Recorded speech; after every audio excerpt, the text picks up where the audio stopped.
Ladies and gentlemen, hello and good evening. Welcome to the BTL. It is week 3 in season 15, and I am a voice you have not heard in a long time. I am your host, Aulz. I am joined by Kevin with a K on the desk here tonight, and we've got Dynasty Sapphire versus Maria's Dungeon. Kevin, what can you tell us about what we're looking at? Great question. This is new patch, and it's new for me as well. So I'm learning as we go, but I know that we are a little bit more late game focused.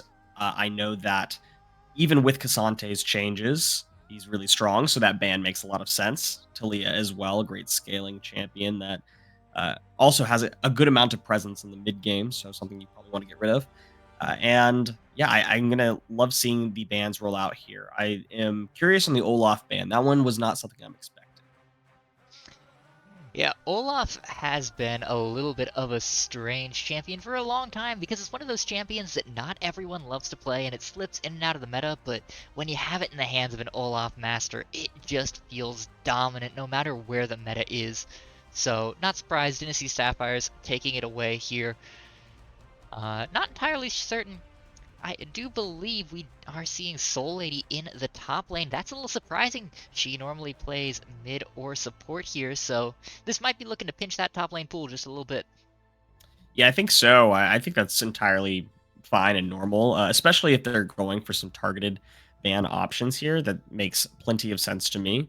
We're going to see a Rel ban possibly come out here. Strong support champion, a lot of lane presence that also translates into mid game presence and played well enough as late game as well. So I definitely can understand with this being such a late game heavy meta, or at least shifting towards that you don't want to sacrifice too much in the early game, and you definitely don't want to sacrifice too much in the mid game. Even though some things like jungle camps and some of the neutral jungle options like Dragon and Rift have been nerfed fairly heavily for team buffs at least, and Baron is not easily taken early on. You have to fight for every inch of lane pressure and every tower you can possibly get. Yeah, I think the other half of the Rel ban is that Rungle has been very good for a ton of patches in a row here.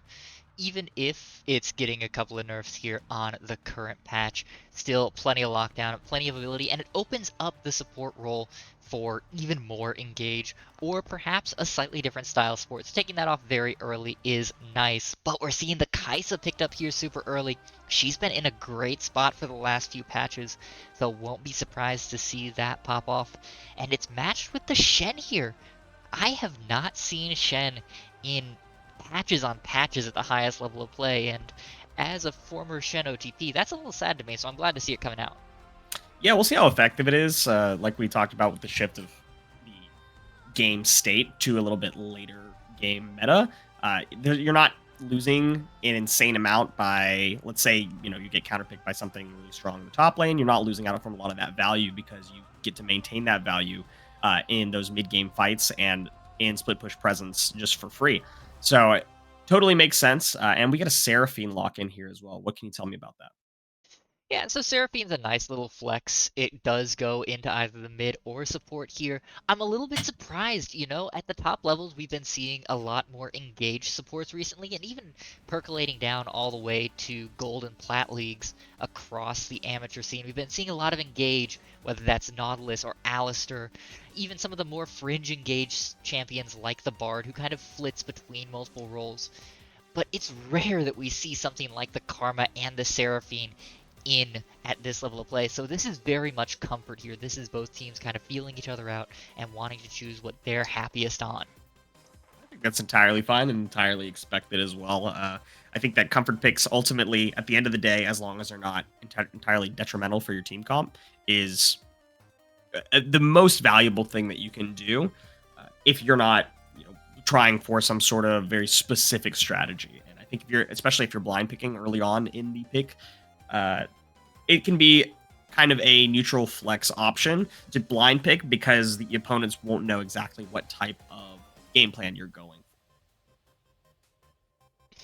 Yeah, and that is something to be considered here, is that kind of mind game shenanigans between Dynasty and Mad. These, of course, are teams that have not seen each other. This is going to be the only time that they meet in the regular season. So This game one here, perhaps a little bit more cautious in the drafting strategy, do you think? Just kind of sniffing each other out, and then they'll shift gears once we get into game two and get back to their more comfortable kind of plans, do you think?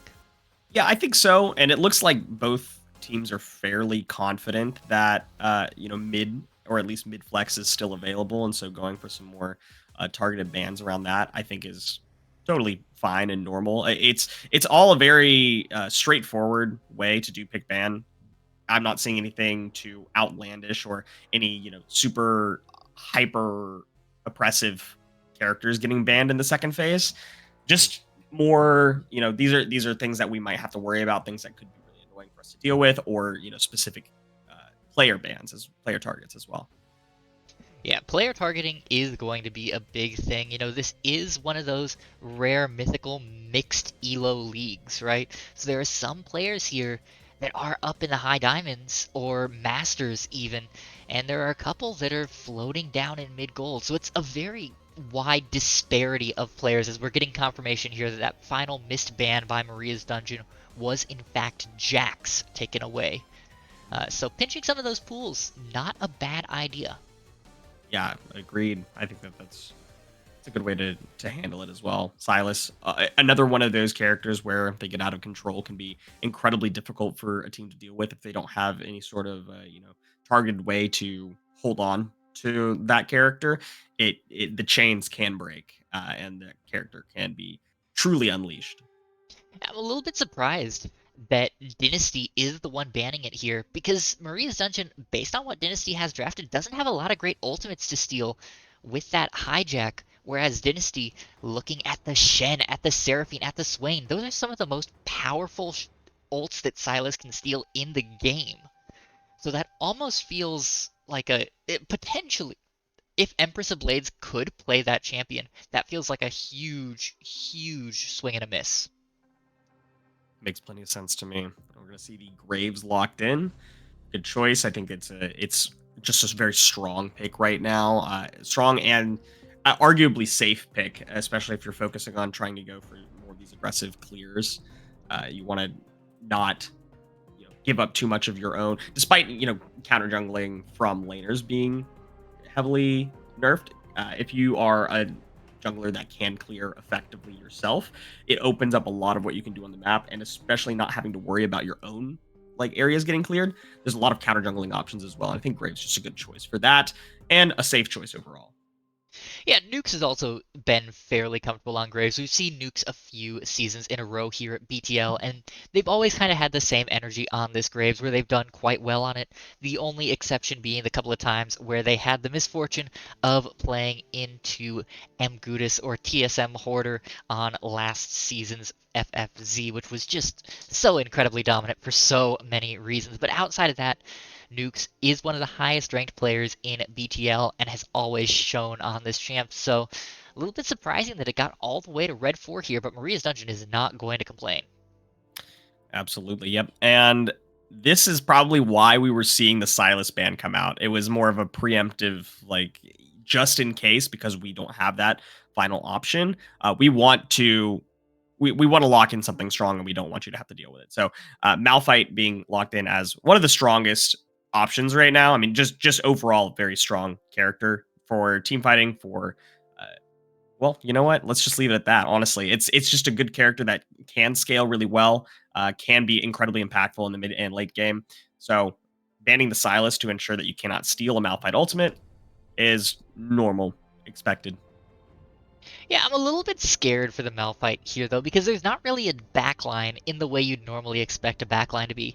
Swain is going to be very happy in the middle of these fights. Pantheon, Graves both going to be diving in, Shen disrupting wherever he's needed. So really the only squishy for that Malphite to get on is going to be the Seraphine here.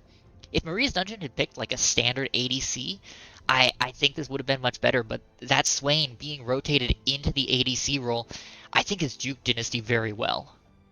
Yeah, I agree with you, and I don't love the prospect on paper of how the Malphite would, play here into this comp. Like you said, it's not a lot of really squishy or easy to kill people. Even if you hit a few people with the ultimate, it's possible that it's not as impactful because your own team does not have the best burst damage options to take burst AoE at least options to take out a bunch of people in their team. It's a lot more let's, deal some damage to everybody, but ultimately we need to target character by character. So if you look at the fact that we have a Maokai locked in along with a Karma and a Malphite, it's possible they could be going for more of a pick comp play style versus the other side of the aisle where it could be any number of things. It looks like lane pressure is kind of important here, making sure that you always have kind of a full court press going.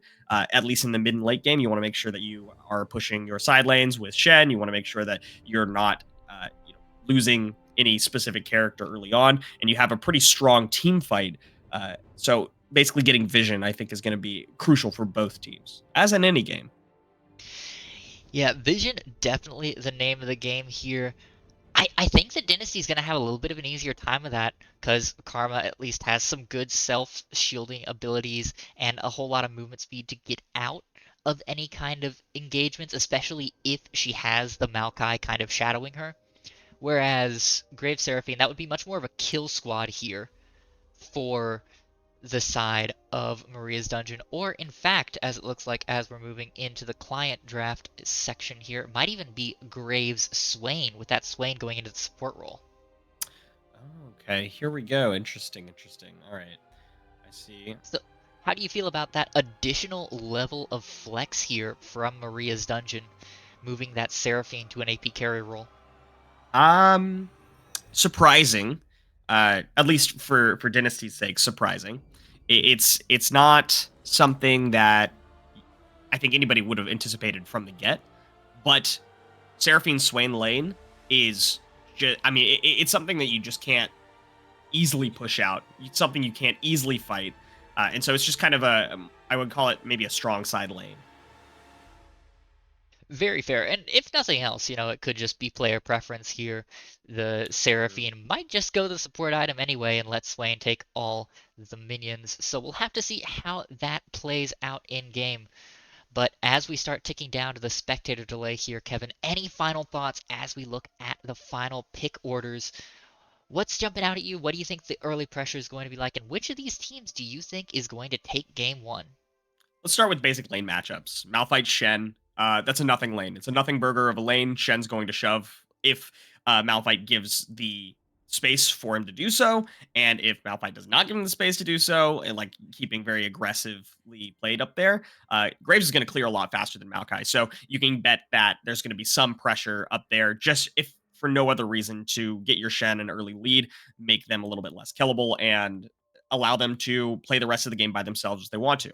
Aurelia Pantheon, a lot of very it's a big gankable lane, I would say. When you have two of those melee traditionally like bruisery toppy type characters in the mid, it could go in a very trade fashion, and both of these characters do have the ability to lock down the other for an easy gank. Obviously, having a Maokai on your side makes it a lot easier, but Pantheon and Graves have a lot more burst potential than Maokai and Aurelia do. So I would say it's very dangerous for the side of Dynasty. Um, and then Kaisa, Karma, Seraphine Swain, we kind of talked about this already. It's a little bit pokey from Kaisa Karma, but Seraphine Swain is, you have plenty of sustain options. You have plenty of survivability options. You don't really have the best engage tools. You obviously have the ability to pick somebody off with Swain to get a little bit closer to you. But aside from that, you're kind of just at the whim of what your jungler is going to allow you to do. And having a Graves jungle, you're fishing at best for a good gank there. So I expect to see a lot of jungle presence on the top side, and maybe just some good vision and holding from the bot side as Maria's Dungeon tries to scale up as best possible. Makes a whole lot of sense here. So, 90 seconds left until the spectator delay ticks down. Last thoughts here. Who do you think won draft? Who do you think has the advantage moving on to the Rift? It's a really cop out answer for a caster to say, but I don't think either team won draft here. I think there's two different types of playstyles that we're going for on the side of Dynasty. We have more of a pick comp, like I mentioned before. But on the side of Maria's Dungeon, we are looking for more of a team fight oriented comp. You want to play to late game, farm up, play around mid and top lane early on to see if you can get any some sort of early advantages. But if you don't get your Pantheon ahead, it's not like you can snowball anything crazily into the mid game. So it's more just like a waiting game for them. Whereas, Dynasty Sapphire might be looking for some early plays, maybe some cheesy plays would be really nice. A lot of Malphite roaming if, Crawl can keep a lot of pressure on that top side for Ford. Other than that, I mean, it's just two different play styles, and if I had to pick one, I like Maria's Dungeons team just a little bit more. It's a little bit more versatile, gives you a little bit more freedom to make mistakes than Dynasty Sapphires does. Because if you make enough mistakes on Dynasty Sapphire side, your team has no damage.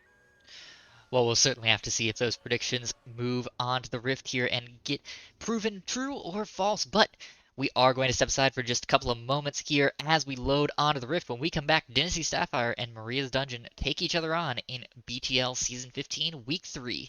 Don't go anywhere, folks. We'll be right back.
Hello, ladies and gentlemen. Welcome onto the Rift. The teams are finally ready to go. Had some computer issues here, but we're getting started.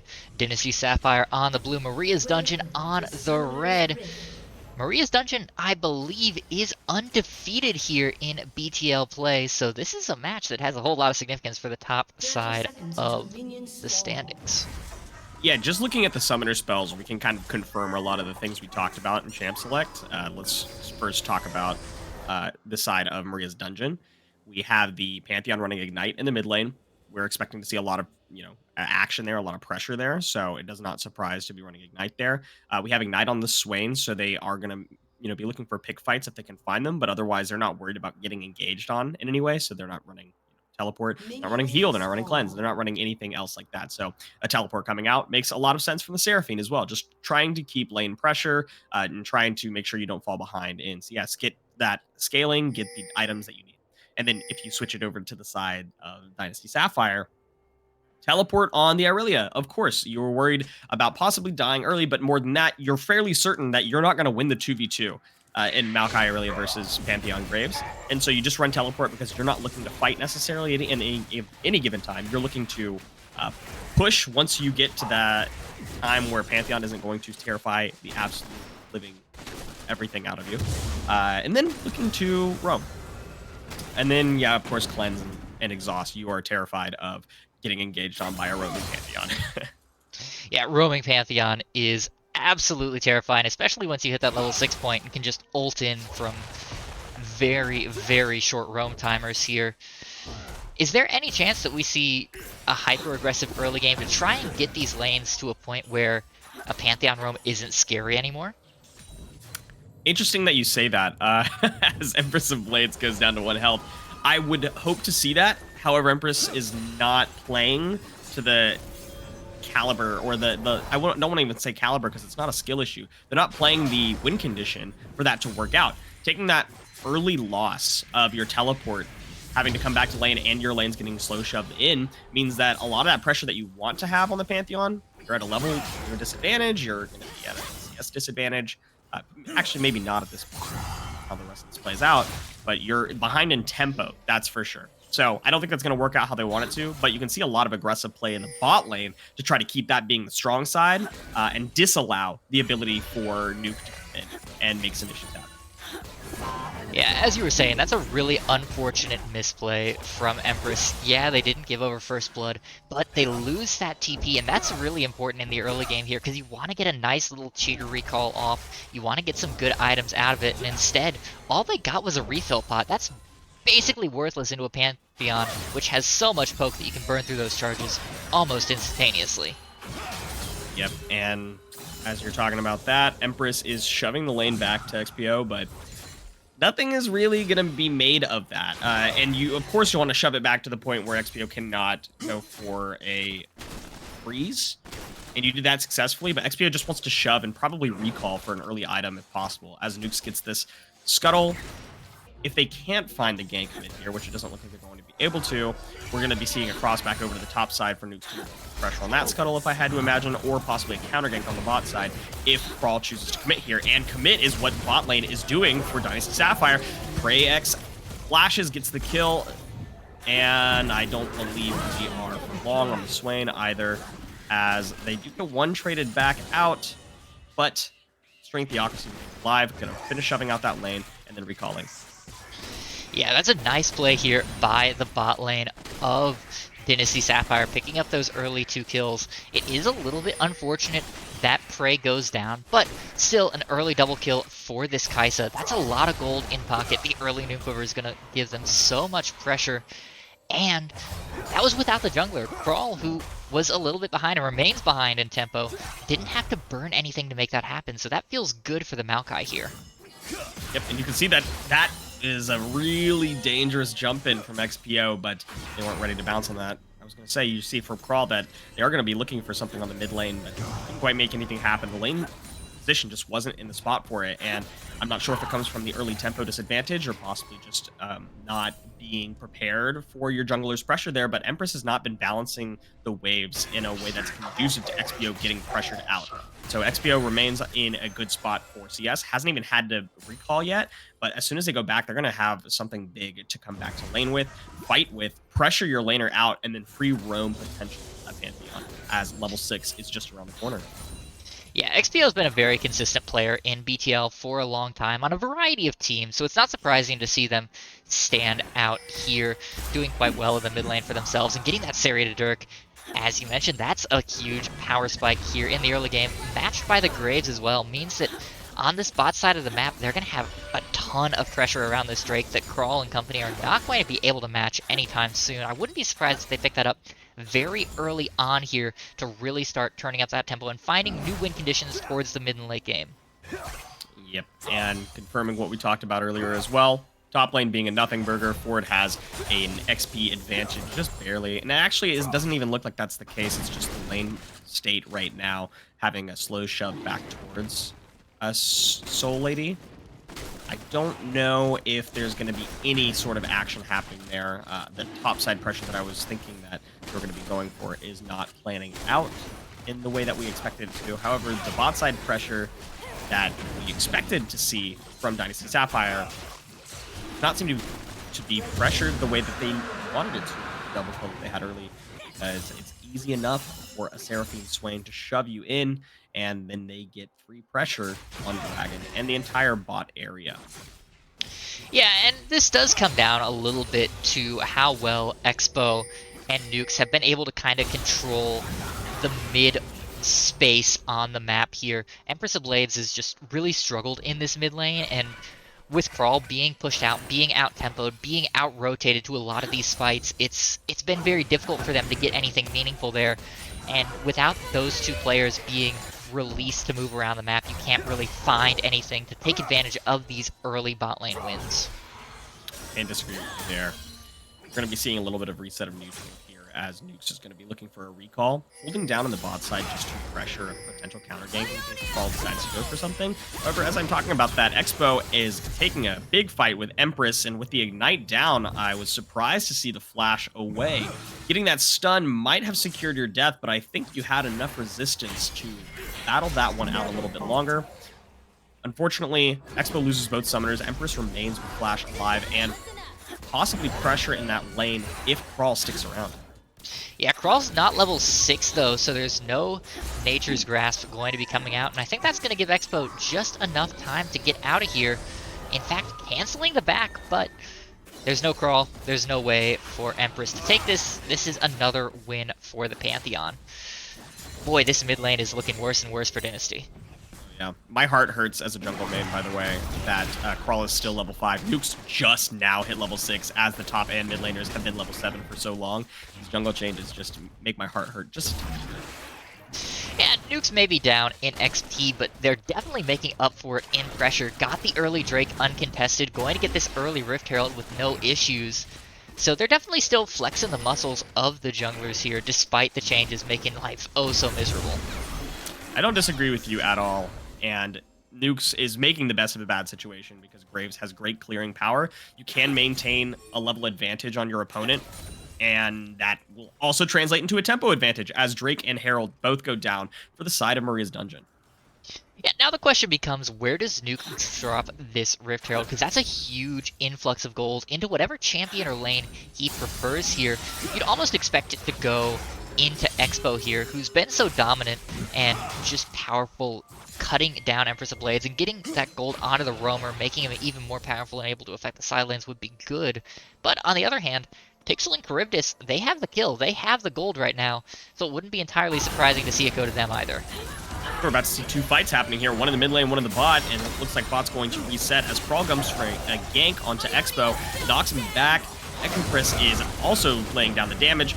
Both Crawl and Empress still have their flashes. Empress holding that flash from the last fight is going to mean they get out scot-free with a kill onto Expo. That's big for the tempo of Dynasty Sapphire.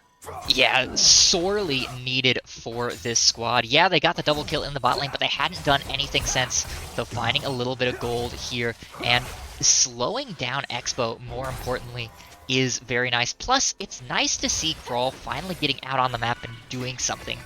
We haven't seen a lot from that Maokai, so needed to get active, and a kill is a great way to do that. Agreed.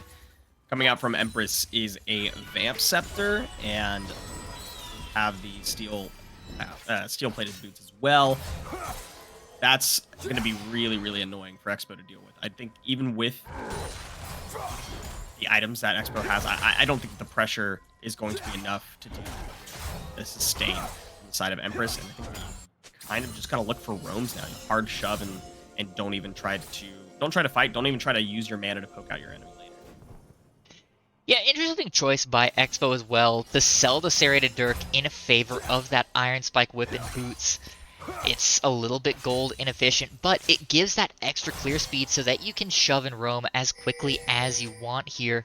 And we've seen that. Expo able to roam towards bot, roam towards top, and only now is the wave crashing back. So there's plenty of time for Expo to look for a Grand Skyfall here in the near future. Just gotta find a wave that's in the right place for it. Yeah, golden efficient is right. I would never expect somebody to sell an item that early on. I think it can be a really big brain play. You lost the fight. You know you're not going to be able to pressure your opponent anymore. So instead, let's just go for wave clear, hard shove, and look for roams. So yeah, in that regard, it's a very, very mid-game focused choice to try to snowball your team. But, I mean, 2-3 levels down, you're going to be in a way worse spot, money-wise, damage-wise. I guess at that point, you feel like you lost your pressure is Pantheon. And you can see Empress looking for a fight back here, although Nuke's on the backside. Not really going to make anything happen on the Braves. Just going to come in here. I don't know. Yeah, you got to drop Rift Herald. I think the timer was about to run out. But getting any sort of pressure that Expo will be allowed to roam is fantastic because Expo can't even clear the wave without getting pressured by Empress. So good stuff from Nukes for that awareness and that team play. You can see how the vision is stacked out here. Very shallow side of Dynasty Sapphire, very deep from Maria's. I think Dynasty Sapphire still might try to contest this dragon. Yeah, they're definitely thinking about it here, but with the Rift Herald crash and with the pressure being applied, I don't think that there's really a whole lot of numbers to do so. Maria's Dungeon is happy to give it up, strangely. So if the side of Dynasty moves quickly, rotates their ADC up, they could be able to take this, and we do see Crawl and String start this, but Prey's very slow on the rotate, and that might just give Maria's Dungeon time to get back here and contest this Drake. This is incredibly unfortunate for Maria's Dungeon. Yeah, teleport in because Soul Lady needed to recall. I think that they're going to have to commit to this dragon for that teleport to be worthwhile, which is going to give Dynasty Sapphire the fight that they want if they choose it. And they're not going to choose it because the dragon's going to go down so fast. In a 5v4, when your comp is basically a pick comp against a teamfight comp, it's not worthwhile. However, Soul Lady does not have teleport to get back to top lane, so Ford gets a nice free shove. Probably will grab one plate here before Soul Lady can get back up. Yeah, if I'm Shen, though, I'm perfectly happy with giving up one plate, or maybe even two here. Looks like it will just turn out to be one.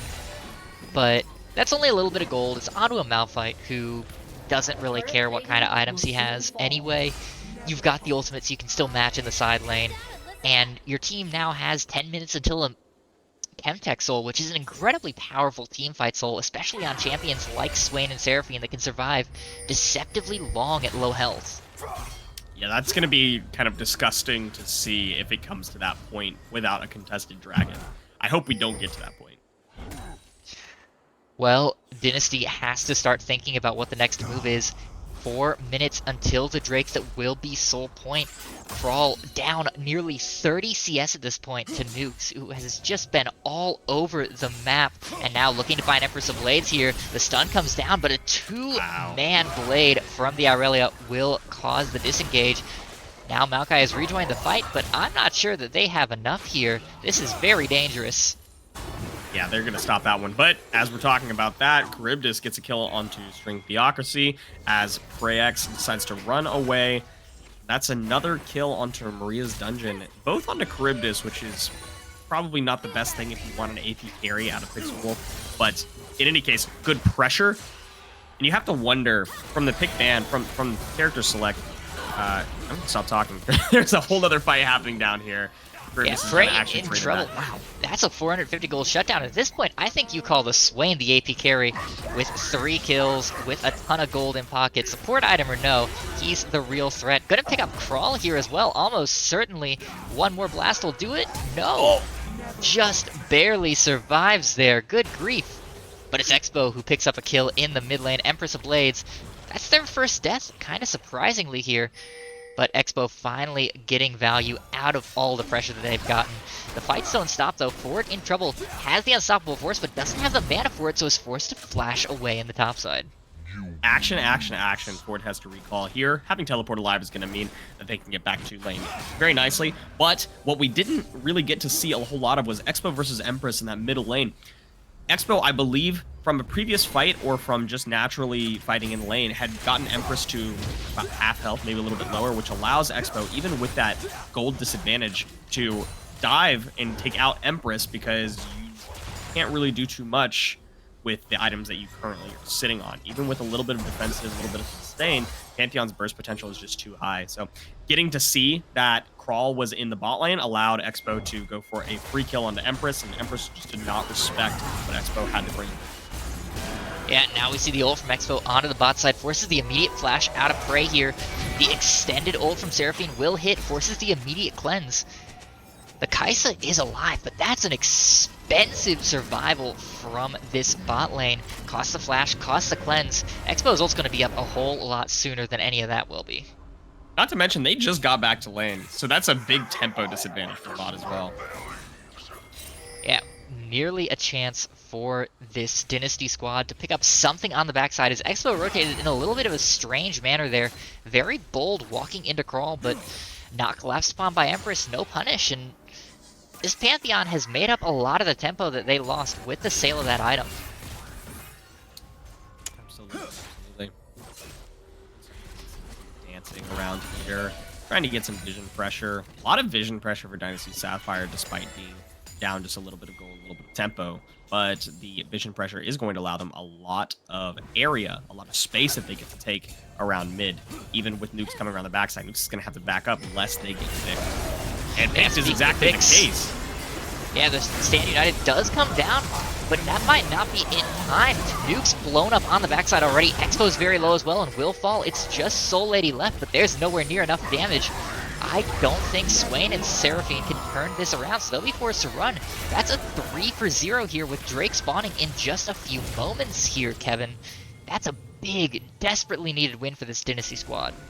Yeah, and a mistake from Pixelwolf and Charybdis to try to commit there. I think you just push bot and then recall because you know you have to give up everything in the bot side. You just recall, reset, maybe hold down mid because you know that's where they're going to angle for after Dragon.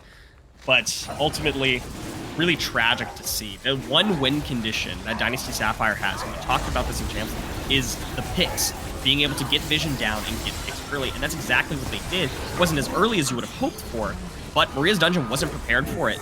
If they had all 5 players there, you know, with the Stand United coming in, they might have been able to take that fight, but it wasn't in time. There wasn't enough response time from Pixelwolf and Charybdis because they didn't have the vision to know that they needed it, and Nukes just got caught on a really dangerous and, in my opinion, lazy rotate.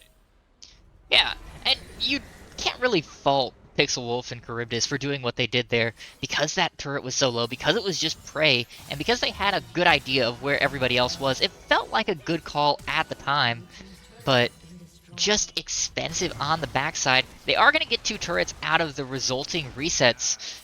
Pixel nearly dies to the Aurelia on the backside. Nukes just might go down to Ford here. That is a very tanky Malphite, and Graves can't cut through him at all. Yeah, we talked about split pushing being a win condition for Maria's Dungeon. Unfortunately, the 2 people that died from pushing on their own were probably the only 2 that cannot split push by themselves. So, unfortunate stuff. And Nukes needs probably like 3 more items to be able to fight people alone. So, that was just, I think, a bit of a misplay. And Maria's Dungeon is losing more and more tempo than they needed to, despite being up in gold. Well, even now. Yeah, that gold gap has shrunken considerably to nothing here, which feels so strange considering that they're up 3 turrets to none, 2 heralds to none, they're up 2 drakes to 1.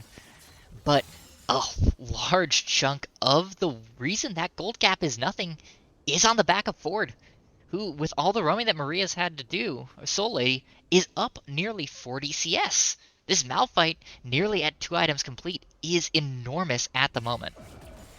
Yeah, I'm not sure how much the 40 CS will come into play. Like you said, the Malphite is willing to build just about any item, but I think where it does come into play is a little bit more conceptually. It's just a tempo advantage. Your turret is down to be certain, but Soul Ladies is not far from it. And so having that advantage in items and in gold allows you the presence to roam a little bit more effectively. And since your turret is gone, you also have more presence to roam from the top side because the opponents won't expect you to necessarily hold that outer turret. So they don't really get any pressure from having that turret down like you would expect. Yeah, Soul Lady as well can't stand up to Ford at the moment, just getting beaten back by the rock slaps here. Going to need to see Nukes or somebody else roam up, but Expo's about to die here in the bot side. That forces the Stand United out, and that's going to be a turret taken for free on the top side. That's Ford all day. That's a little bit of a miscommunication there, going for the Stand United while Expo flashes away. That's really, really sad. That's a tilter. Yeah, if you're the Shen there, you are screaming, raining pings down like nobody's business. Nukes is out of position here once again. I don't understand it. The collateral damage will keep him safe for just a little bit, but the Unstoppable Force locks him up.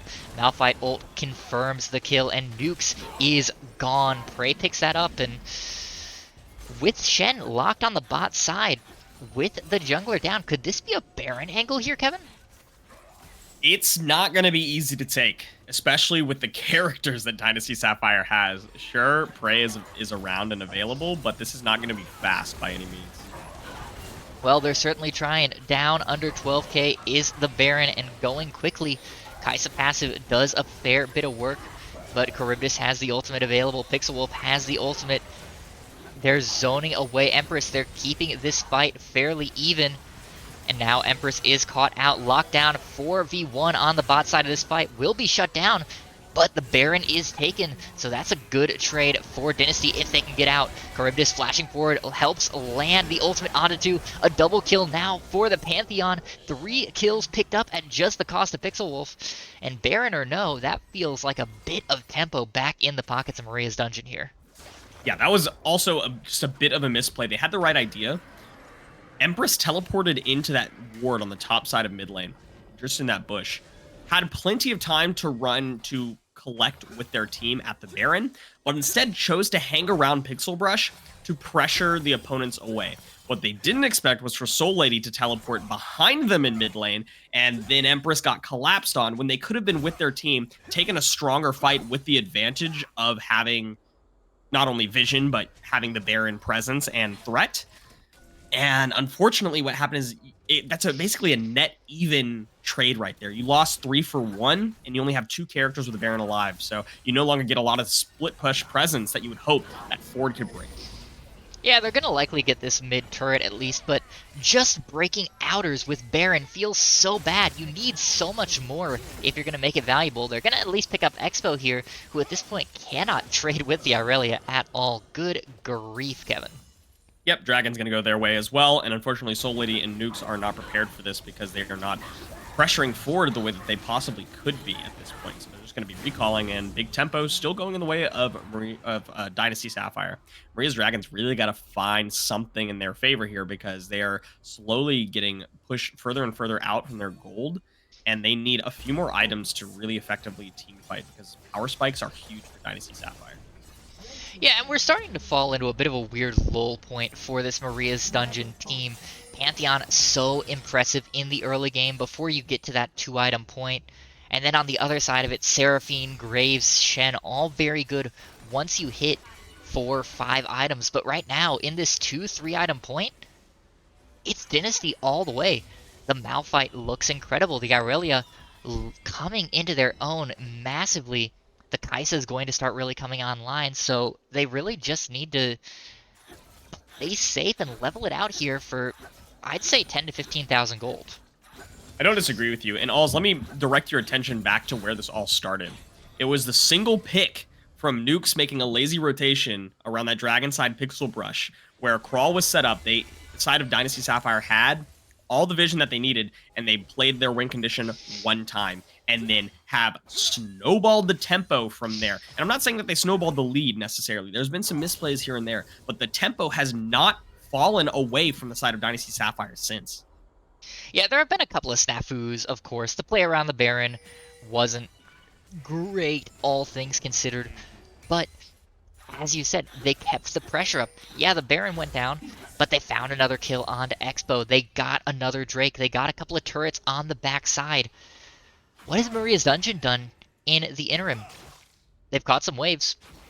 They maybe made forward back out of vision for 20 seconds. Like, that feels like nothing compared to what the Dynasty squad has accomplished. Nukes is tilt farming at this point. I mean, that's maybe a little bit of an oversimplification, but had they really picked up waves, Ford has kept the CS lead against Soul Lady. Empress has grown the CS lead against Expo monumentally.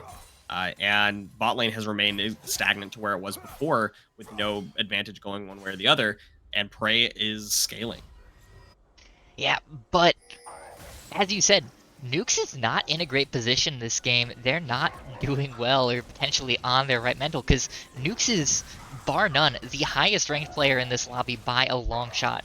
They are currently 0-3. They have not had a single KP compared to their enemy Match, who has only died once and has 6 out of 10 KP. That's an incredible dichotomy here, and I think really speaks to how Nukes has not been as much a part of this game as they need to be if Maria's Dungeon is going to be competitive. Maokai is proving to still be a strong pick, despite jungle camps not necessarily being easier to take, and but you know, the fact that jungle overall is a weaker role than it was pre-patch 1320. Maokai still proves to be a strong pick because the character alone is very team-oriented. And even if you fall behind in XP or CS levels, in which Crawl has fallen behind in all of those, has proven to be a lot more effective for their team. And I think that we're going to be seeing, in general, jungle turn to a much more supportive role, at least until things stabilize a little bit with the new changes. Yeah, you say that, but I want to take a look at Crawl's build here. I mean, first off, they took the first strike. That's a pretty aggressive rune here, wanting to get some gold in their pocket. And then Demonic Embrace into Liandry's. This is a full damage tree. They do not care about being a frontline. They say Ford's job is frontline. Their job is to explode you with saplings from the bush. Yeah, disregard what I said before. I guess you could still argue that it's kind of a supportive play style. You have the Liandry's so that your saplings in the bush are more of a threat, but it ultimately just poses more of a positional threat than an actual kill threat. I don't think that if Crawl had damage items versus, say, full tank items, that their value in killing enemy champions changes at all. Yeah, absolutely agreed. The plus side of Maokai as well is all of this extra free vision that you get. Like, look at all of this pressure around Drake without String Theocracy being anywhere close. String Theocracy is babysitting Baron right now, and Crawl has kept at least a fair bit of control over this Drake pit at all times. Look at that, yeah. Gorgeous. I mean, just look at the vision. It's contrary to what it was at, let's say, 12 minutes, maybe even 15 minutes. Now the vision is incredibly shallow for Maria's Dungeon because they're afraid to face check everything. That's the issue when a pick comp gets tempo and gets advantage, is that pushing for vision becomes a lot more of a group needed task, and holding vision is even harder. Pixel Wolf's caught out. Pixel Wolf in trouble. The massive Malphite ult over the top. Pixel is very nearly dead, forced to use the stopwatch very early, but Ford in, causing disruption on the top side. Crawl is the first to fall, but the health bars for Red are so low. Ford buying so much time on the front side. Empress has finally joined and will pick up a double kill. It's a 4 for 2 rather already. The Drake on the board. There may not be Crawl to pick it up, but Nukes cannot take this. No collateral damage, no flash. This is free, and that's 3 Chemtechs stacked for this D squad. Yeah, wrap it up. Aulz, wrap it up. I think this game is a wrap. I think that Maria's Dungeon lost the pressure that they needed to maintain evenness through to their late game teamfight win condition, and Dynasty Sapphire has played to their pick win condition so excellently that now all of their characters have the damage to force split pushes, which was one of the win conditions for Maria's Dungeon, to force team fights, which we just saw right there. There wasn't anything, I guess you could say Pixel Wolf was, sort of caught out, but I don't think Pixel Wolf, being able to unleash their entire load of damage would have necessarily made the difference in that fight. And you're not able to pressure together on objectives, which is what a team fight wants to do, because you can't get any vision and you don't have tempo. So I find it incredibly difficult without a huge misplay for Maria's Dungeon to come back for this one. Yeah, well, there is the famous misplay generator still on the board here to be taken. The big purple worm in the top river on the map. And Krull looking to set it up here. What are the odds we see a Nukes steal in the next couple of minutes as they fight over this objective? It's possible, but does it matter? I think that if Nukes steals Baron, Dynasty kills Nukes, gets a tempo advantage, and takes top tower. And then you're forced as Maria's Dungeon to try to make something out of the 4 Barons that you still have alive. Maybe you get a little split push pressure, but even with Baroned up minions, Soul Lady can't deal with Ford. You might, I guess, you're not able to kill Soul Lady as easily, which is great, but Expo can't push alone because you can't 1v1 half the people on the side of Dynasty Sapphire, and Charybdis has got to play with the team. Look at this. Look at this just noodly trade right here. Yeah, see, I understand where you're coming from, but I'm of the opinion you send Nukes in solo to try and steal the Baron, and then you use it as a defensive tool. You use it to buy space for you for the next 3 minutes and let you get to that scaling point. And we can keep talking about this because Ford's going to kill Expo here, but it will be at the cost of their own life. That's a 1-for-1. Now over on the Baron, Nukes is in the pit. Everybody else is dead, but Nukes has stolen the Baron here. Will pay for it with their life, but that's not how they wrote it up. There's only 1 Baron left on the map.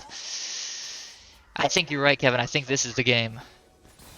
Yep, and Soul Lady's actually going top here because they expected, as I did, for the enemy team to go top, and trying to hold it with Baron minions would have been great. However, choosing to go mid, shorter lane, minions are going to get there faster. You can take a tower even with just, a beaten up cannon minion.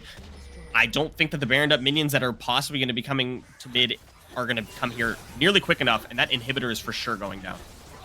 Yeah, absolutely. Soul Lady on the Shen can't even walk up because Crawl picks them off with a Twisted Advance. They will be deleted. Prey at 3 fully completed items can just tear through a tank at this point. Baron or no, the clock is ticking, and with inhibs on the line, I think Maria's Dungeon feels the chains closing in. Yeah, what a big mistake there. Using your Stand United to try to help Expo take a 1v1 versus Ford. What's best case scenario? Dragon isn't available. Your lanes are shoved all the way back to your inner tower. Expo just took, I'm gonna use the word again, a tilt fight against Ford when they could have just backed off and used their ultimate to push mid and pressure onto the Baron. It's just a big mistake, and it's especially a big mistake for Soul Lady, I'm sure trying to support their team to the best of their ability, to use Stand United on Expo and forfeit the Baron in entirety. So when I asked you before, what happens if Nuke steals the Baron, or when we approached that question before together, best case scenario was what we talked about.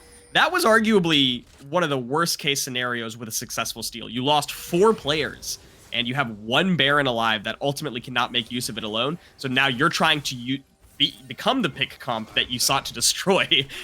And I don't think much is happening to Crawl here as the bot lane from Dynasty Sapphire comes and supports. Yeah, Crawl utterly unconcerned with everything at this point. May be full AP, but with that sap magic, it just heals up all that damage. That was 340 from an auto attack. That's healthy. Why does Riot build champions like this? And that's an old champion, no less. That's not one of these newfangled Action 3 paragraphs per ability champion. Yeah, I guess that's also the benefit of building heavily AP as a Maokai. I'll guess I'll give it to you that it's incredibly helpful for that regard as well, just being able to pressure aggressively. Oh, Expo's caught out. That's a rough one. And they're going to continue the pressure forward with a huge ultimate. And they take out 2 more members of Maria's Dungeon, trying to snowball it into a 4th total member. However, Soul Lady is not an easy kill, and they and Charybdis are going to try to hold off what looks to be possibly the final push with super minions into Maria's dungeon. Can Dynasty Sapphire finish it off? Almost certainly. It's a 5v2, and all you got left is a tank and a support Swain. You're not even going to have the Swain as Swain disappears off the face of the earth. It's just Soul Lady here to watch the demise in real time. Going to get cut down here at the end, perhaps? No, will survive, but the Nexus falls 22 to 10 here, Kevin, to round that out. Yeah. So when you asked me before also that which team won pick ban, I had originally said Maria's Dungeon because the play style and the team comp is versatile. It has a lot of options as long as you don't fall behind to win the game in the mid and the late game. However, what I did not consider is that Dynasty Sapphire has one of the easiest to execute team comps in the game, being a pick comp. And they did just that. And the thing that they did incredibly well that I would say is not easy is continue to snowball that pressure into more vision, into more picks, and into objectives after that. So ultimately, that just felt like a Dynasty Sapphire demolition of Maria's Dungeon and not being able to allow them to make anything of their team comp. I mean, nothing happened. I didn't feel like any character from Maria's Dungeon did anything of note. Not that the players didn't, but the characters felt useless. That's very fair, because the players were trying their hearts out. They were doing everything in their power, and some of it was maybe a little bit overstep, a little bit of desperation in trying to force things where they didn't necessarily need to.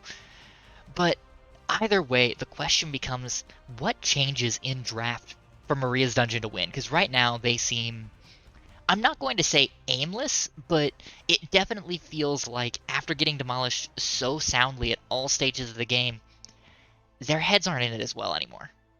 I think you pick guarantees. I think that's my opinion, is that you go for guarantees. So as opposed to going for characters that could or could not provide value, I think Shen is more or less a guarantee. But you picked Seraphine, Swain, bot lane. Neither of those characters are guarantees. You are kind of relying on going even or having a gold advantage against the opponents to make use of what could normally be lackluster damage or CC. So you're not able to make anything out of that.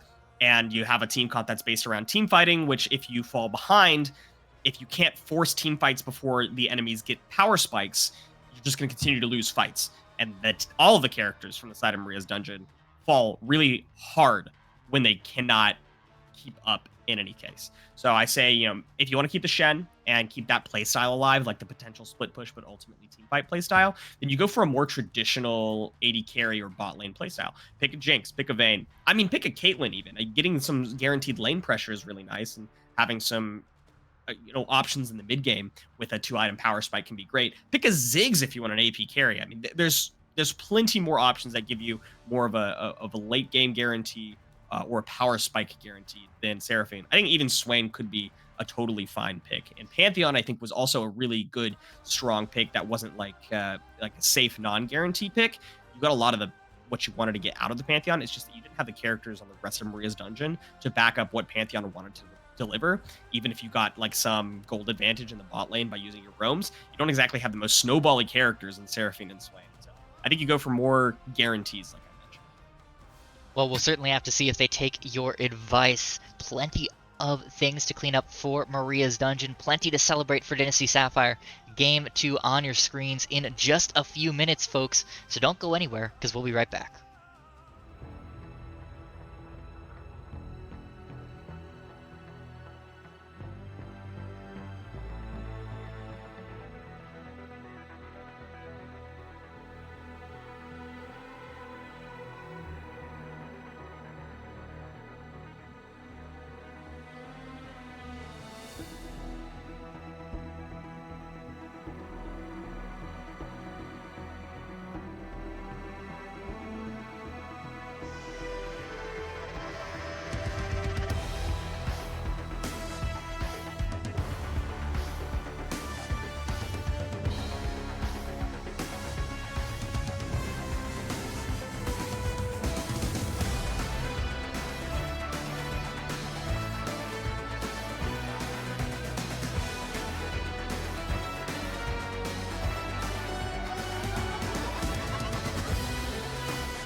Ladies and gentlemen, welcome back. Game 1 was a bit surprising here, Kevin. Dynasty looking incredibly strong at all stages of the game. Maria's Dungeon, despite some early pressure in the mid lane and using nukes in the jungle, just couldn't start firing on any cylinders and looked very lost throughout the game. Yep, I agree with you 100%. I hope that there's a difference in their pick ban, or if they choose to go with something very similar, I hope that they have a little bit more of a solidified game plan and choose to play a little bit more carefully until they have a big lead. We'll see if that comes true, though. A slight change in bans from Maria's Dungeon, the Maokai being taken away, as is the Rel and the Cassante. Do you like this change here, or do you think it's not enough? It's a start. It's a start. I think it's good because you don't guarantee picks. Maokai is one of the few, and I say this lightly because it's subjective, but in my opinion, Maokai is one of the few characters in the game with a point-and-click guaranteed pick option. So you're forcing at least a little bit more skill out of your opponents, or sacrificing a little bit of like jungle pressure if you want to put your point-and-click on like a support. So it's a good ban. I think Maokai was a big playmaker, a big difference maker across the board. However, I can't help but think that it was not a group decision. Does that make sense? Yeah, it was an issue. It was not the issue. Right. I agree with that. Well, Maria's Dungeon is taking some of your advice. They do pick up the Shen once again. Very safe, very consistent in the top side. What they give up, though, is the Ashe Milio in the bot side. That's a lot of early poke that can really slow down a champion like Sivir, who needs a lot of time to scale up. And Mordekaiser on the top side, that's going to be a lot of pressure into the Shen, going to be able to trade very aggressively if you're forward here, and make Soul Lady regret every time she leaves lane. It's very interesting. I like how this is set up.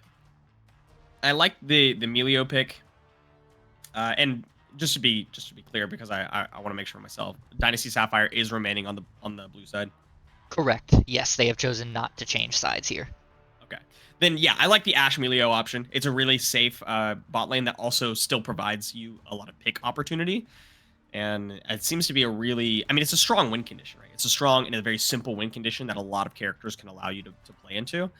But Dynasty has once again picked a character that can really thrive for that, without sacrificing their ability to do team fights and split push options. Like Mordekaiser, a little bit better on that split push choice, but can be utilized in team fights. But Milio, a very, very strong character for skirmishes and for team fights. So they've kept a lot of flexibility in their team comps still.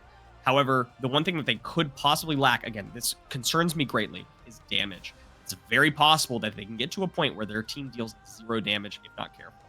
But the big adaptation is coming from Maria's Dungeon. Shen, having the Sivir is a good option. You have kind of some good guaranteed damage out there, but you have the Blitzcrank, so you have another pick option as well, as opposed to a team fight centric comp. Controversial take. I hate Blitzcrank here. I love Blitzcrank in solo queue. I think Blitzcrank in solo queue is great. You're able to get a lot of cheesy picks off. You're able to really throw off the enemy's game. But in a competitive setting, I feel that Blitzcrank is so punishable. Unless you can land priority hooks at every point in time, you're just going to be categorically less useful than a comparable hook champion like a Thresh, like a Nautilus, like a Pyke, who has utility outside of their queue. And you're not incorrect about that at all. I agree with you in full. And especially when the other 3 characters on your team are essentially team fight characters, it's weird to see Blitzcrank in the midst of all that when you could have picked something with similar options like Thresh with more versatility, or something maybe more anticipated for a team fight. I guess you didn't want to sacrifice. Well, Leona, I think even still would have been a better choice here. I don't know. I think the Nautilus would have been great here. Oh, the perfect. disruption onto the Ashe, even if that forces a Milio ult, that means that Gragas can go in. That means that Shen can go in uninterrupted here. So I think the Nautilus would have been a better pick. But we'll have to see. If Charybdis can land the hooks early, mid, and late and really drive this Sivir to a point of power early, then it'll be a perfectly fine pick. It just has a higher floor for execution that we'll have to see. Elsewhere on the map, though, the Hecarim coming through, that's a lot of the same disruption for Crawl, a lot of the same points, especially considering that last game was AP Maokai. I wonder, skipping back just a moment, I wonder if the Mhm. mid pick, still alive from Maria's Dungeon, is going to be what influences this Blitzcrank. Having a big roam presence in the mid could be huge, depending on what they decide to go with here. However, yeah, especially with Ari, by the way, pre-6 roams could be disgusting. But going back to what you were talking about, yeah, that disruption presence is big. That ability to get across the map quickly is a bit of a difference, a bit of an upgrade from Maokai. You have better clear speeds than Maokai, arguably. Uh, and you also have the potential to become a big Ooh, nuisance in the mid game. But no, the no, sir. Cassidon, okay, No, sir. I do not like this at all.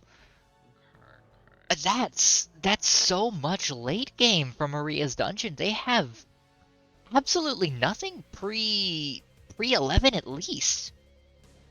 yeah, Alls, this is the I'm still lacking guarantee here. I'm not feeling the guarantee.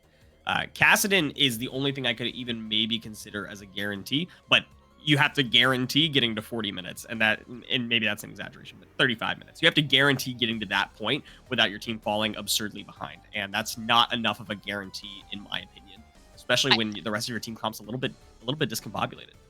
I think Sivir falls into much of the same boat here. I think Sivir hits that guaranteed damage point in the way that Cassidon does, but the problem is you don't have anything other than the Blitzcrank that guarantees that you're going to get there. Ash Milio, they're hyper aggressive in the early game. If they play around the Blitzcrank hooks, Sivir is not going to be able to scale. Ari has the roam priority, has the lane pressure priority. Cassidon's going to be struggling to farm. He's not going to have presence anywhere on the map. And even in the jungle, I think that Hecarim, if he plays this right, can absolutely control the tempo here. Nukes is, statistically the better jungler, but if you get out tempoed and out macroed, it doesn't matter how good your micro is. Yeah, this is a tightrope walk for Maria's Dungeon, where even if they do wind up getting the lead in some way, shape, or form, if Dynasty Sapphire gets some pressure on the map, gets some vision pressure on the map, they still have the opportunity to go for some disgusting picks with Ashe and Ari, uh, and then your team just falls super far behind again. I mean, you don't have any like really good snowball champion besides, I guess, Blitzcrank, but not as a carry option. Uh, I There's a lot here that I'm wanting for. Yeah, I was hopeful at first with the Shen Sivir that Maria's Dungeon had learned from the mistakes of Game 1, that they weren't going to pick themselves into a comp where they only had one win condition and they couldn't make any mistakes in getting there. But it feels like they're not reacting to what Dynasty is drafting. They're not responding to what's coming out. They have a couple of Nexi where they absolutely have to hit Maria on the Shen, Nukes on something where he can be a playmaker, and they're just trying to build around that rather than responding to what's going on in the game. And against a team that's performing well like Dynasty Sapphire, I think that's going to burn them very, very hard. Alls, I think you put it perfectly. I think that the call is coming out from Dynasty Sapphire, but Maria's Dungeon does not have the response. They have drafted a team comp with a couple of very specific things in mind. Uh, Alongside, maybe they decided that they wanted some versatility in their comp, but they've centered it around a single champion, and I think that's a big mistake. I think that maybe in their best case scenario, they can play around the Blitzcrank in entirety and otherwise play a net neutral game, and they can slowly build their lead to late game. But wow, is that a specific win condition? Yeah, that's going to be a tough rope to walk because that assumes enchanted crystal arrows are dodged, spell shielded, or irrelevant. That assumes that Ari never gets a pick. That assumes that Mordekaiser can't become dominant in the side lane. That assumes that Hecarim can't put pressure on the map. And we saw with Ford on the Giga Tank of the Mount fight, still putting pressure the moment Soul Lady was gone. He was up 40, 50, 60 CS. He was getting turret plates. He was getting turrets every time a Stand United was popped. So on the Mordekaiser, who actually has the damage, who has the pressure, it's only going to get worse unless the remaining 4 members of Maria's Dungeon never need the Shen to join. So it's going to be very, very difficult here, and we're going to need to see miracle after miracle, in my opinion, for Maria's Dungeon to take this. I think you're right. Saving grace here, though. Nukes holding pressure around mid uh, could be really powerful to make sure that Expo does not lose pressure and does not get ganked and is able to maintain, the natural pressure that comes in a cast and Ari lane. It can be Ari favored, but very difficult to play that out. So maintaining that pressure, ensuring that they don't get ganked, and ensuring that they can maintain a CS advantage. However, you're sacrificing wings in a big way. So you're either sacrificing a massive swing favor from Mordekaiser over Shen, which is definitely possible with Hecarim. Mordekaiser has ways to allow Shen to push, or the other side of the map, where Sivir and Blitzcrank are either going to get poked and shoved out by Ashmelio, or you're going to get a very dynamic and volatile lane where they're trying to fight all the time to look for Blitz picks, in which case you have to either sacrifice pressure on mid as nukes to help out your bot lane, or Crawl comes in and runs them over because Ashmelio has plenty of options to deal with aggression. Yeah, we've beaten it into the ground here, Kevin.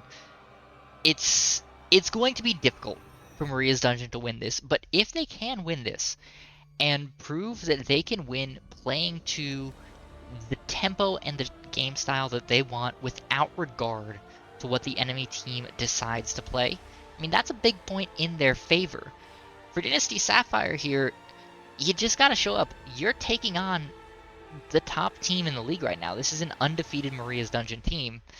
So if you can knock them off their pedestal, steal away a win here, and do it in convincing fashion, you're making a good argument that you deserve that top spot. Yeah, it's the difference between juggling plates and stacking a house of cards, I think, where Maria's Dragon has a lot of plates that they have to juggle on sticks that, maybe they're fat sticks and you don't have, the hardest time juggling those plates, but you have somebody constantly shooting you with a pea shooter. Whereas Dynasty Sapphire has a house of cards that they're building where if they get to the top of the house of cards, say that be like a pick or, getting some sort of big advantage, great. The house of cards is built because nobody on Maria's Dragon is blowing on that house of cards. Like you said, there's no response in that regard. And especially if your opponents are juggling plates, how are they supposed to knock over your house of cards? Yeah, absolutely.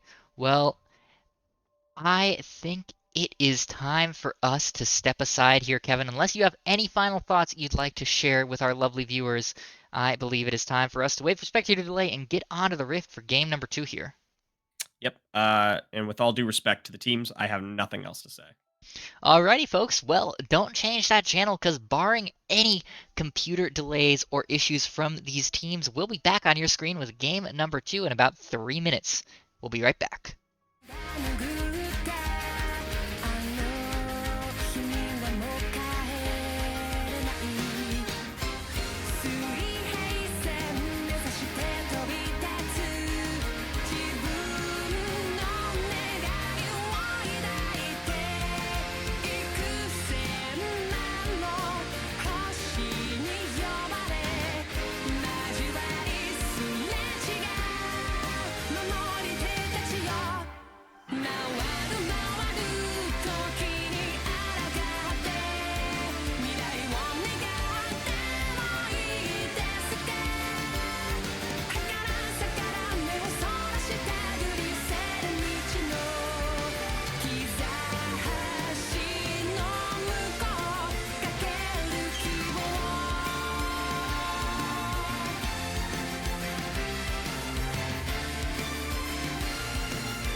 世界に銀河に広がってくそれがいつか風となり消えて新たな日が始まる越えてゆく時の輪の中で確かに刻みつけたきらめき同じ空誰かが見上げてる信じたから消されない虹の奇跡残して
Ladies and gentlemen, hello and welcome back to the Rift. BTL Season 15, week number 3. Dynasty Sapphire looked real good in Game 1. Fairly dominant over Maria's Dungeon in their 22-10 victory. Game 2 is upon us, and Maria's Dungeon falling into a lot of what we identified as draft holes. There's a lot of concern here, Kevin. You're seeing some safety summoners as well, like we saw before. Double teleport from Maria's Dungeon is a little bit of an adaptation, but it's because Expo's playing Caston, and why would you run Ignite? And then Pixel Wolf on Cleanse makes plenty of sense because there is Charm, there is Arrow, there is all of the different smaller things that are available to cleanse. I mean, there's a lot of reason to have it, but it doesn't mean that you're not going to get picked. And that's kind of going to be the name of the game. Similar to last game is, can Maria's Dungeon avoid getting picked? They do have Blitzcrank, so they have the option to repick, but it involves playing a lot around the bot side, allowing the Blitzcrank to have pressure to roam and getting vision pressure, which is super, super crucial for either of these teams. Yeah, I'm a little bit surprised that Pixel Wolf took the cleanse here as opposed to something like the heal or the ghost. Especially with that spell shield, you would think that the server would be able to eat one spell and then kind of reassess the situation from there. But just going for the pure safety here, doesn't want to have any chance of a whoopsie. Which, I can respect, all things considered. Absolutely. Let's see how we're going to be getting into this, because the head-to-head in all of these lanes is interesting. We talked about the volatility that bot lane can provide if Charybdis wants any sort of pressure. We talked about how top lane could be forward allowing Soul Lady to push in, although it looks like it might be the opposite direction, which is also an entirely normal thing. You just wanting to get some damage on Soul Lady involves naturally pushing the wave. And then mid lane is going to be some of nukes hovering around that lane, and Expo, I assumed, was going to be winning some of these trades with Empress, but is choosing to shove the lane a little bit harder as opposed to take advantageous fights because they don't want to get shoved in on, which is also an entirely normal thing. little bit of a fight here. Yeah, Ford getting some good damage down, but taking a fair bit in return. The minions Ooh. doing quite a bit there, but Soul Lady very low here. Could go down, forces the flash out. That's unfortunate for the Shen here early. That's a lot of pressure that they won't have. That's a big loss right there, getting hooked in. Oh, speaking of hooked in, Charybdis grabbing one right there. Prey is in a danger spot. However, committing pretty hard there, knowing that the heals and the shields are available, using the ghost but not the flash, and Prey is looking really safe here. Charybdis doesn't have anything else to use except for auto attacks, but that close to tower, Prey feels pretty comfortable, Crawl. but Crawl is coming in. Charybdis gets hit right there, has flash still to live, and that's Summoner's spells down. Just for Charybdis, although the Hex Flash is going to replace. Yeah, but that's still pretty expensive here for both sides. Charybdis completely out of summoner spells. Both non-flash spells used by the Dynasty bot side. So that is something that they'll still have. They'll have the ability to dodge any hooks that come out as long as they got the quick fingers in the future. Yep. Great gank, though. Awareness from Crawl right there, knowing that even if you couldn't secure a kill, you could secure another summoner spell. And Charybdis not having to flash means less global pressure, and obviously some less lane threat pressure. But look at this, already going for another fight. They know Pixel Wolf has no mana, so Prey is just preying on them. However, Nukes on the backside, this is really close. I think just a belly slam flash here could work out. I don't know if it's going to be committed on, though. And there it is right there. Barrel's not going to quite touch, and Prey still had flash, flashed away, dodged the hook, and is going for a fight back here. Pixel Wolf should go down, but flashes over the last second. The minion damage is coming in, and Pixel Wolf is going to fall to String Theocracy, which isn't exactly what you wanted, but a kill is better than nothing. Yeah, and on the other side of the map there, we did see Crawl, who rotated up to get that other Rift Scuttler, was able to pick up a kill onto Soul Lady, courtesy of Ford. So this Mordekaiser already up in pressure. That was the thing we were most worried about here, was this side lane becoming an early problem for Maria's dungeon, and the Soul Lady's already out of her depth.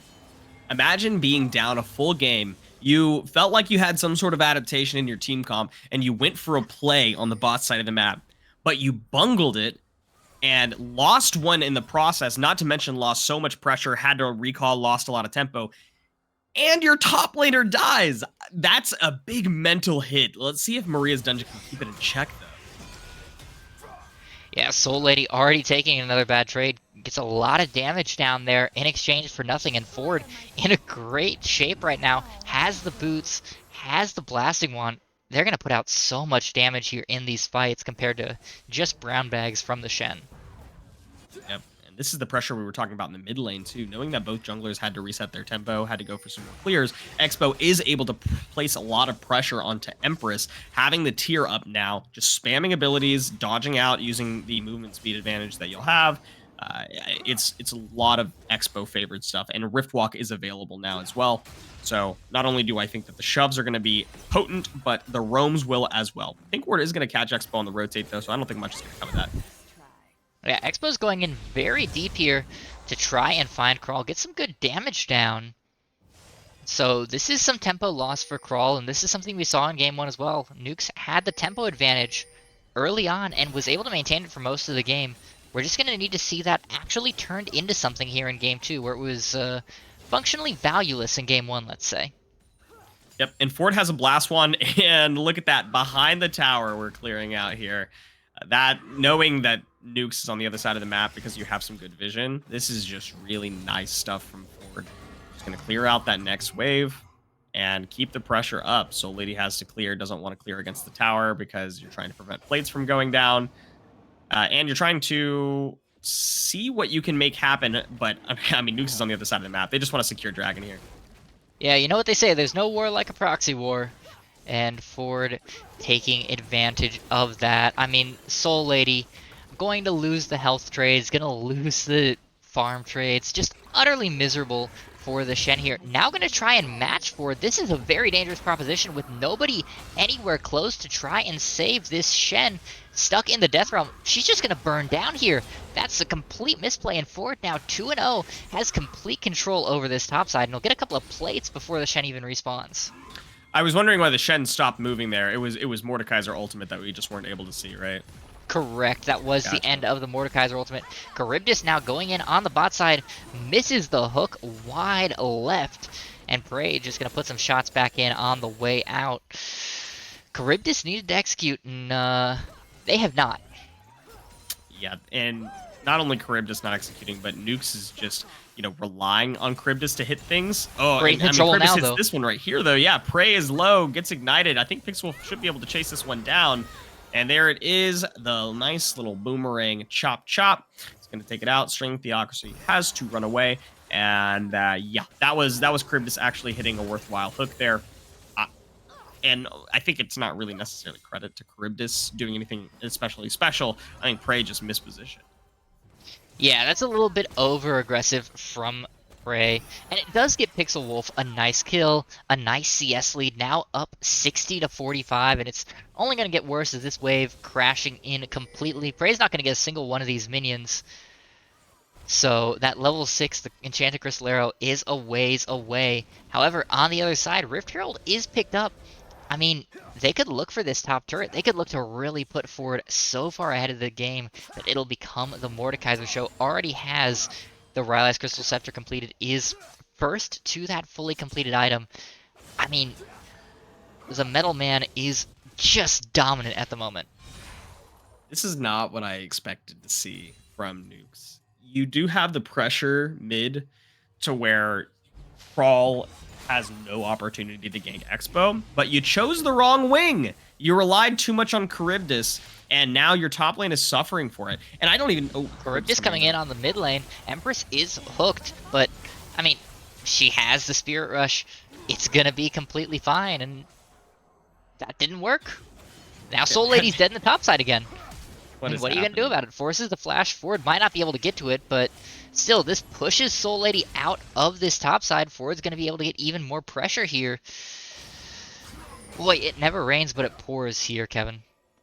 Oh, yeah, I'm trying to run to mid lane, and actually, Soul Lady runs to mid through the dark jungle because it was a mind game. I think... Oh, Pixel was getting real low here, but I think Ford thought there was going to be an enemy champion coming to help because they didn't have vision on Nukes, but Nukes was actually in the bot lane the whole time, not doing too much. Yeah, Nukes is trying to look for an angle onto Prey and Charybdis, but eats the arrow to the face. Crawl is here. Charybdis now very, very low. The charge coming out of Crawl will buy some space. Pixel Wolf gets the ult from Shen, but it does not matter because Charybdis was the target. The Blitzcrank is dead, and that's a lot of resources committed to a loss. Look in the top side. Ford gets more plates. Was Nukes really holding on to the explosive cask in the hopes that they could make a reversal play happen? I think that there was an opportunity to use it to disengage for your team, but it's still alive. No. It's the Wild Turtle strat. You're saving it for next split. Of course. Of course. How could I forget? Yeah, oh my god. Speaking of split, look at this. Ford's massive wave. I don't know if the tower's going down here, but it's close. Yeah, the gold difference in topside is unholy right now. 4,600 to 2,700 at 11 minutes in the game. That's not okay. Empress a little bit caught out, doesn't have the Spirit Rush available, but Charybdis, slowed down by that overdrive, will not be able to catch up. So that's a whole lot of nothing here in the mid lane, and Charybdis has not hit on this Blitzcrank. Can you taste it, Aulz? Can you taste the desperation? Yeah, they're really reaching for plays here, it feels like. Maria's Dungeon, boy, those chains are around the wrists, the door is locked tight, and they've got the spoon. They're digging as hard as they can, but those walls are rock solid right now. Yeah, Nukes decided to entirely sack top lane and say, I'm not helping you at all. I'm not keeping any pressure up there, in hopes that they would maintain favor over the bot side and over Dragon. Credit to them, they did get a Dragon, but they haven't actually been able to make any sincere plays bot lane. In fact, if anything, it's just like an even trade out because of that misplay that happened really early on where Pixel Wolf and Charybdis lost one and just gave that over to Emilios. However, yeah. Charybdis is in the mid lane, grabs Empress here, but doesn't really matter for much. The teleport is just kind of a safety measure. Oh, but is it a safety measure or is it a reversal measure? As Ford is going to take out Nukes, and Charybdis should be soon to follow. That was a great knock, though, and I don't think there's going to be any trade backs here. Expo does have Rift Walks available, but you're not going to push into Ford here. You're going to try to fish for Empress and Blades, but didn't quite predict exactly where they were going to go. Expo might just go down. Yeah, this is looking scary. The dive's definitely going to come in. Ford has plenty to live with, but not enough to dive with. Yeah, that's really unfortunate there, and a bit uncalled for from Maria's Dungeon. Expo was far too low to ever make that fight a possibility, but Charybdis insisted on forcing it anyway, went in on Empress of Blades, and without the damage, you just cannot take that fight. I mean, that TP in from Ford, now 3-0-1 on the Mordekaiser, well on their way to the Jack shows, and when that pops in combat, you're never cutting through that man again. Yeah, I waited a little bit longer last game to call it, but I think I'm going to go ahead and call this one right now. This is going to be an almost insurmountable lead that your team does not have the tools to respond to. You can maybe stall it out, and your Kassadin, who's running fairly even right now, could make something happen. Maybe with the Sivir damage too, you can make a team fight happen. You can get some nice picks, but I don't really see it happening. This is going to be about whether or not Dynasty Sapphire can maintain their head on their shoulders and continue to keep vision pressure and never get picked, or if they get picked and throw their whole lead. Yeah, the question just becomes here, Kevin, like, what does Maria's Dungeon win with? Like, yeah, they can stall the game with picks. Yeah, they can maybe look for a 40-minute game, try and find something magical here. But even at that 40-minute point, if Ford is just an unstoppable juggernaut in the top side, if Empress remains slippery, what will be enough here for Maria's Dungeon to find the plays? You're exactly right. If Ford wasn't 3-0, I would say that Expo could make it work. But good spell shot on the Change of Crystal Arrow, but some fighting. It crawls a happening little bit deep here, actually. Might be in trouble. The explosive cask does buy some space, and Crawl does go down. Got a little bit too greedy. Empress forced to use the rest of that Spirit Rush to get away. I mean, that's a small misplay here, and it gives Maria's Dungeon a little bit of hope, but they need a whole lot more of those plays. Yeah, I don't think that means anything right now. They don't have the pressure on Rift because Ford is massive and is also pushing top lane.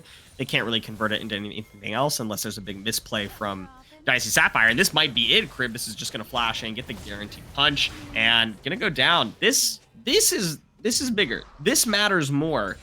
They are going to get some pressure on the mid tower here. Still no objectives on the bot side of the map, and they have no info on the top side of the map. So, in fact, Ford's just going to take Rift despite them being down a whole player.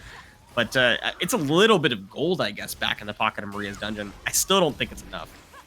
No, but it does, I guess, show the window here of what Dynasty can do to lose this game. Get overconfident. Play aggressive, not respect that at the end of the day, there are still picks in Potentia on this Maria's Dungeon squad. They still have the Blitzcrank, even if it hasn't hit very hard up to this point.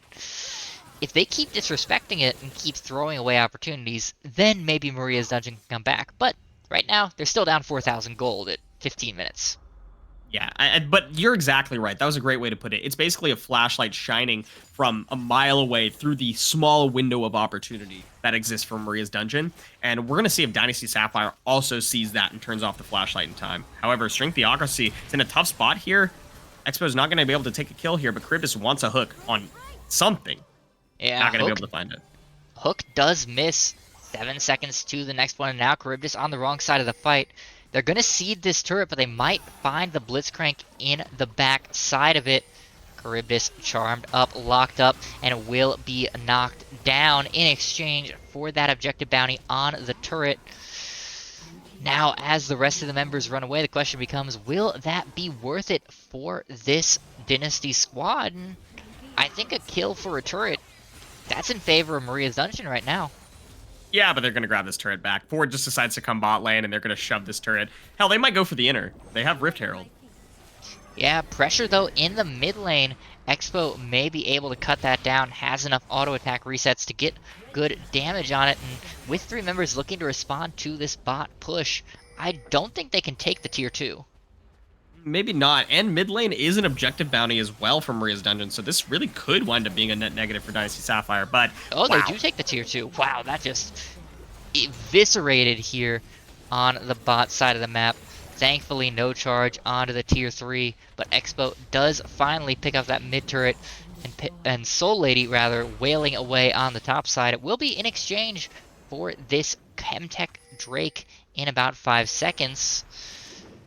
But the calculus, a little bit in favor of Maria's Dungeon, it feels like. Yeah, no, Ford's gonna grab this farm and then go top lane and grab that. But the Dragon's already in favor of Dynasty Sapphire. So the push through using the Rift Herald into the inner tower was just all calculated from the beginning, knowing that it could snowball them into pressure bot side for the Dragon. And that play that looked like it was really positive from Maria's Dungeon, being able to take down 2 objective bounty towers, didn't actually amount to too much. Yes, Dynasty Sapphire could have lost less, but I think they still won that interaction. Yeah, the plus side for Maria's Dungeon is at the end of the day, it's about a 1,000 gold shift in their favor. We went from a 4,000 gold lead to a 3,000 gold lead. And yeah, we may be counting pennies compared to Amazon here, but it's still a little bit of gold. It's still a little something in their pockets, and it brings them inching closer to what they need to try and steal this game away. 100% agree. Taking a breath here as both teams do the same, resetting, getting some items, getting some pressure back on the map, resetting some vision. A couple of pink wards still alive from Maria's Dungeon, but otherwise it's pretty empty. So I imagine that we're going to be doing a little bit of a neutral power back up, get some information in different areas of the map that you want to control. For Dynasty Sapphire, it looks like it's going to be some of the top side, and for Maria's Dungeon, it's going to be mostly defensive. Yeah, they do have that one nice pink ward in kind of the transitory area between between blue's mid and top lanes. Will be found out by Prey here, but did give them a little bit of vision, made them a little bit safer as they were pushing in for a little while on those 2 lanes where they just took the turrets. If they can get that vision back and continue to make it harder for Dynasty to respond to the split push, then perhaps with the couple of very strong members who need to respond to these side lanes, they can start pulling apart Dynasty and slow down the game like they so desperately need to. I think you're dead on with that. Nukes, though, coming behind Empress, I don't think much is going to come of this. The Explosive Cask does come out, but we still have ults fully available. I think Empress is just going to be able to run away. And you got to burn a flash, though, which is pretty nice. But to your point, to your credit, what you were talking about, Maria's Dungeon does have something in there that came out of that interaction really positively. Because not only did they close that 1,000 gold lead, that 1,000 gold went to the people that needed to have it in Expo and Pixel Wolf. So that even though Ford looks unstoppable and has to be dealt with at some point, team fights still definitely could go in the way of Maria's Dungeon. Yeah, let's talk about Pixel Wolf for a second there, though, because this is not a traditional ADC build we're seeing out of this Sivir. That is a Duskblade with a Dark Harvest for the Keystone Rune. How do you feel about that? Yeah. It's not conducive to what I assumed their plan was going to be late game. But speaking of late game, I mean, we're taking a very early Baron here. Can this be stopped? Yeah, Nukes is in the area. TP being channeled by the Shen. In fact, Dynasty's going to pull off here and let the Baron reset. But that's a huge... They got what they wanted. Cooldown burn. Yeah, this gives Ford so much time to pressure in on this turret. Soul Lady's going to have to respond, and they won't have that same play available for next time. Dead on. Yeah, they got exactly what they wanted. However, they're responding very quickly. Ford did not back up fast enough. And the response TP is going to come out because killing Ford here is a big, big shutdown. Ford is going to want one back, and sitting in the ultimate's going to save you for just a little bit, but not for long enough because you're also stuck in your own circle. Trying to give the kill to Charybdis couldn't quite make it happen. However, that draws 4 members up to the bot side of the map. That's a long ways away from this Baron. It's just Pixel Wolf who can respond here. Can they take it quick enough for Nukes to get...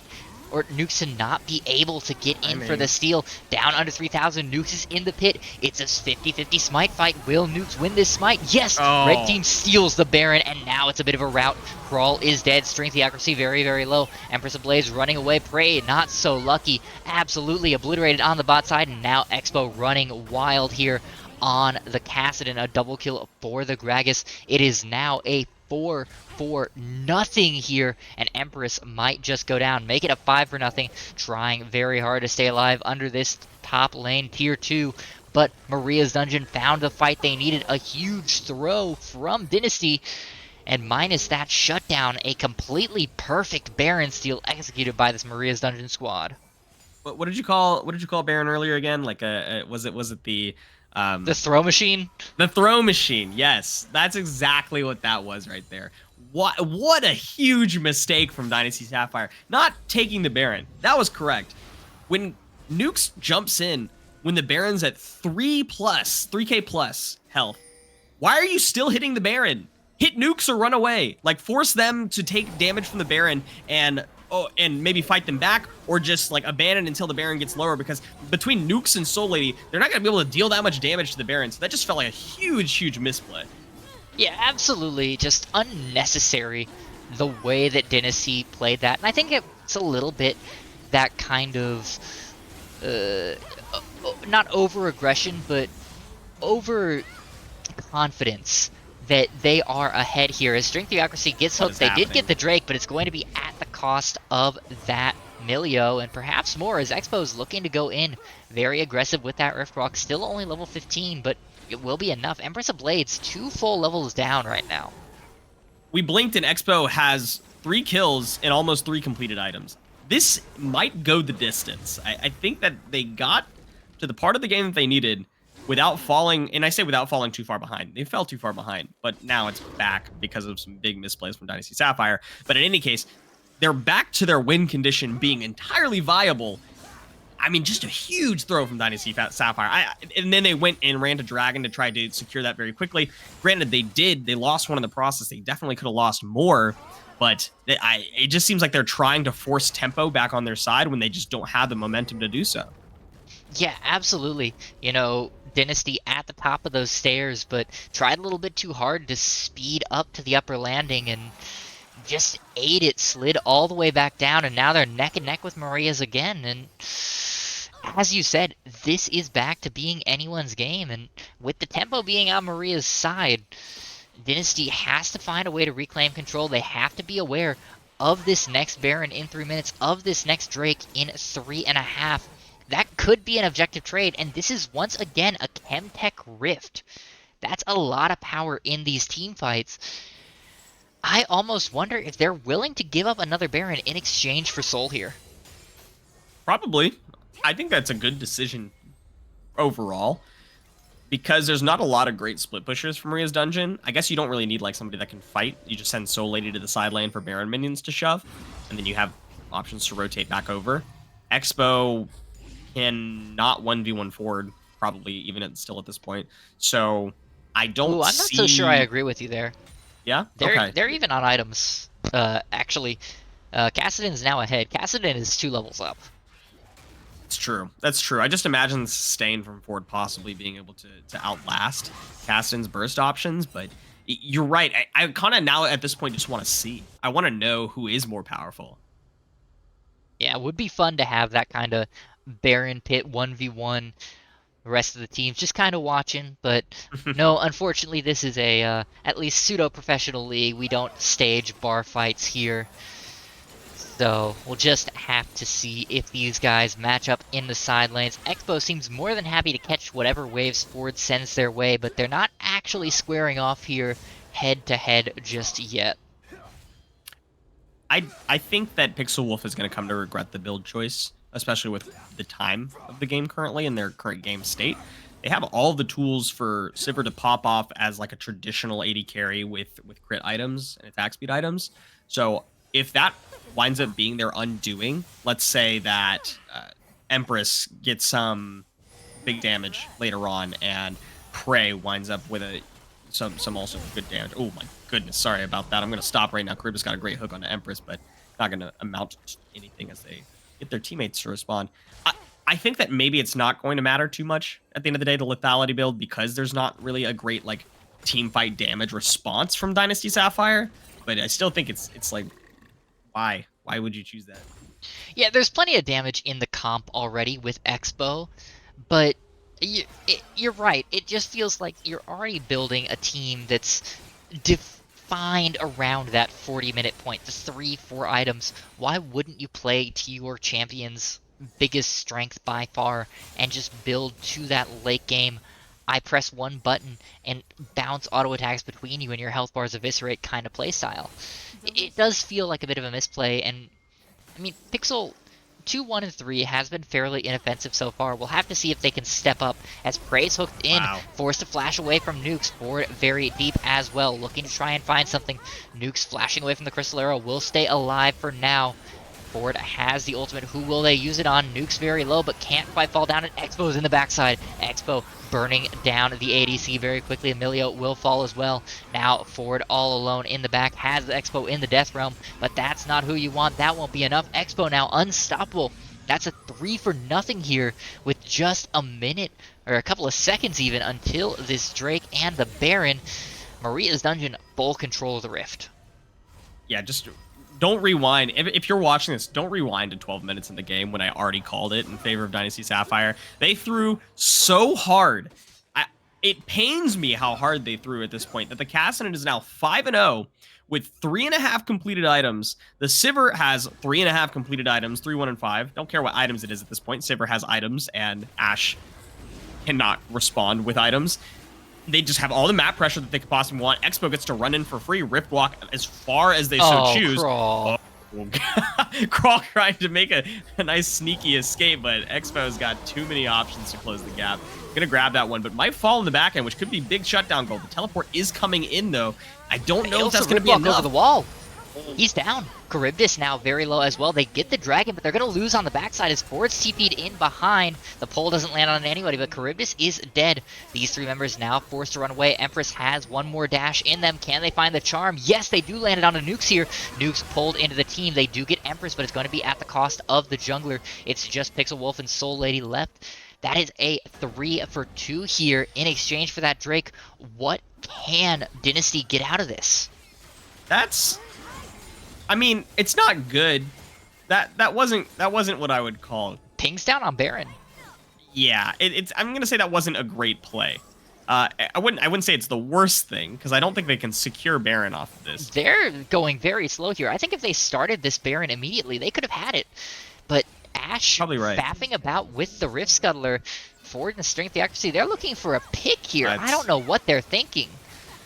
This is too late. This is way too late. There's going to be plenty of response.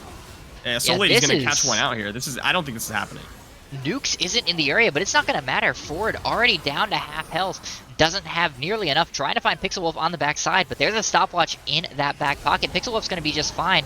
Crawl now into the fight, but their health bars disappearing so quickly. Ford is already gone. Crawl is going to be next. Charybdis does go down, but it's too little too late. Expo popping off now, finds the Ashe. Empress in trouble, trying to get away from the Riftwalk, but will not quite have enough, perhaps.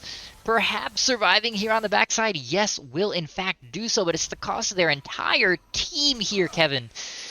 And now the Baron, unprotected, unprotectable. Maria's Dungeon should have it for free.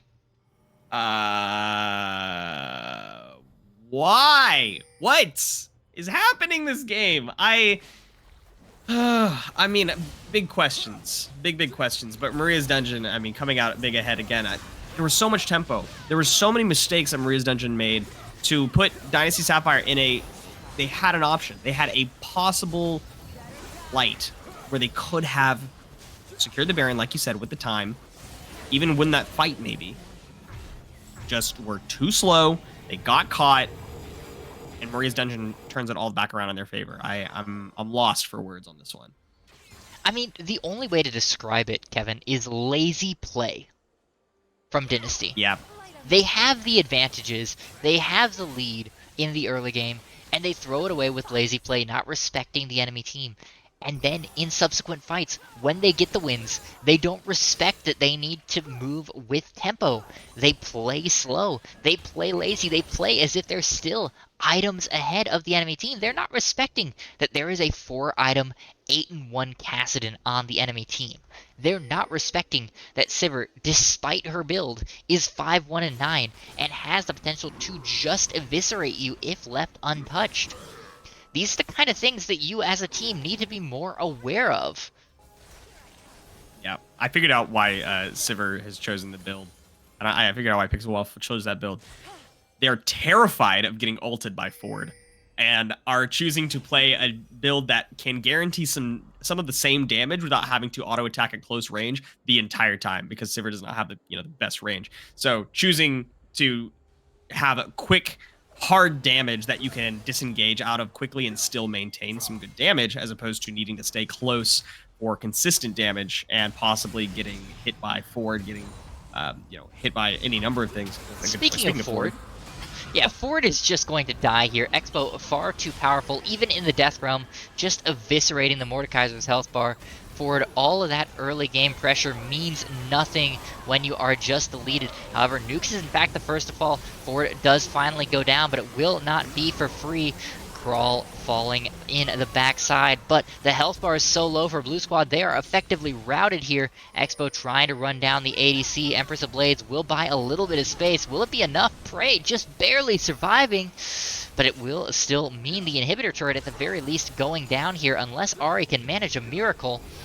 Maria's Dungeon firmly in the driver's seat here. I don't even know if Dynasty Sapphire is even in the car anymore.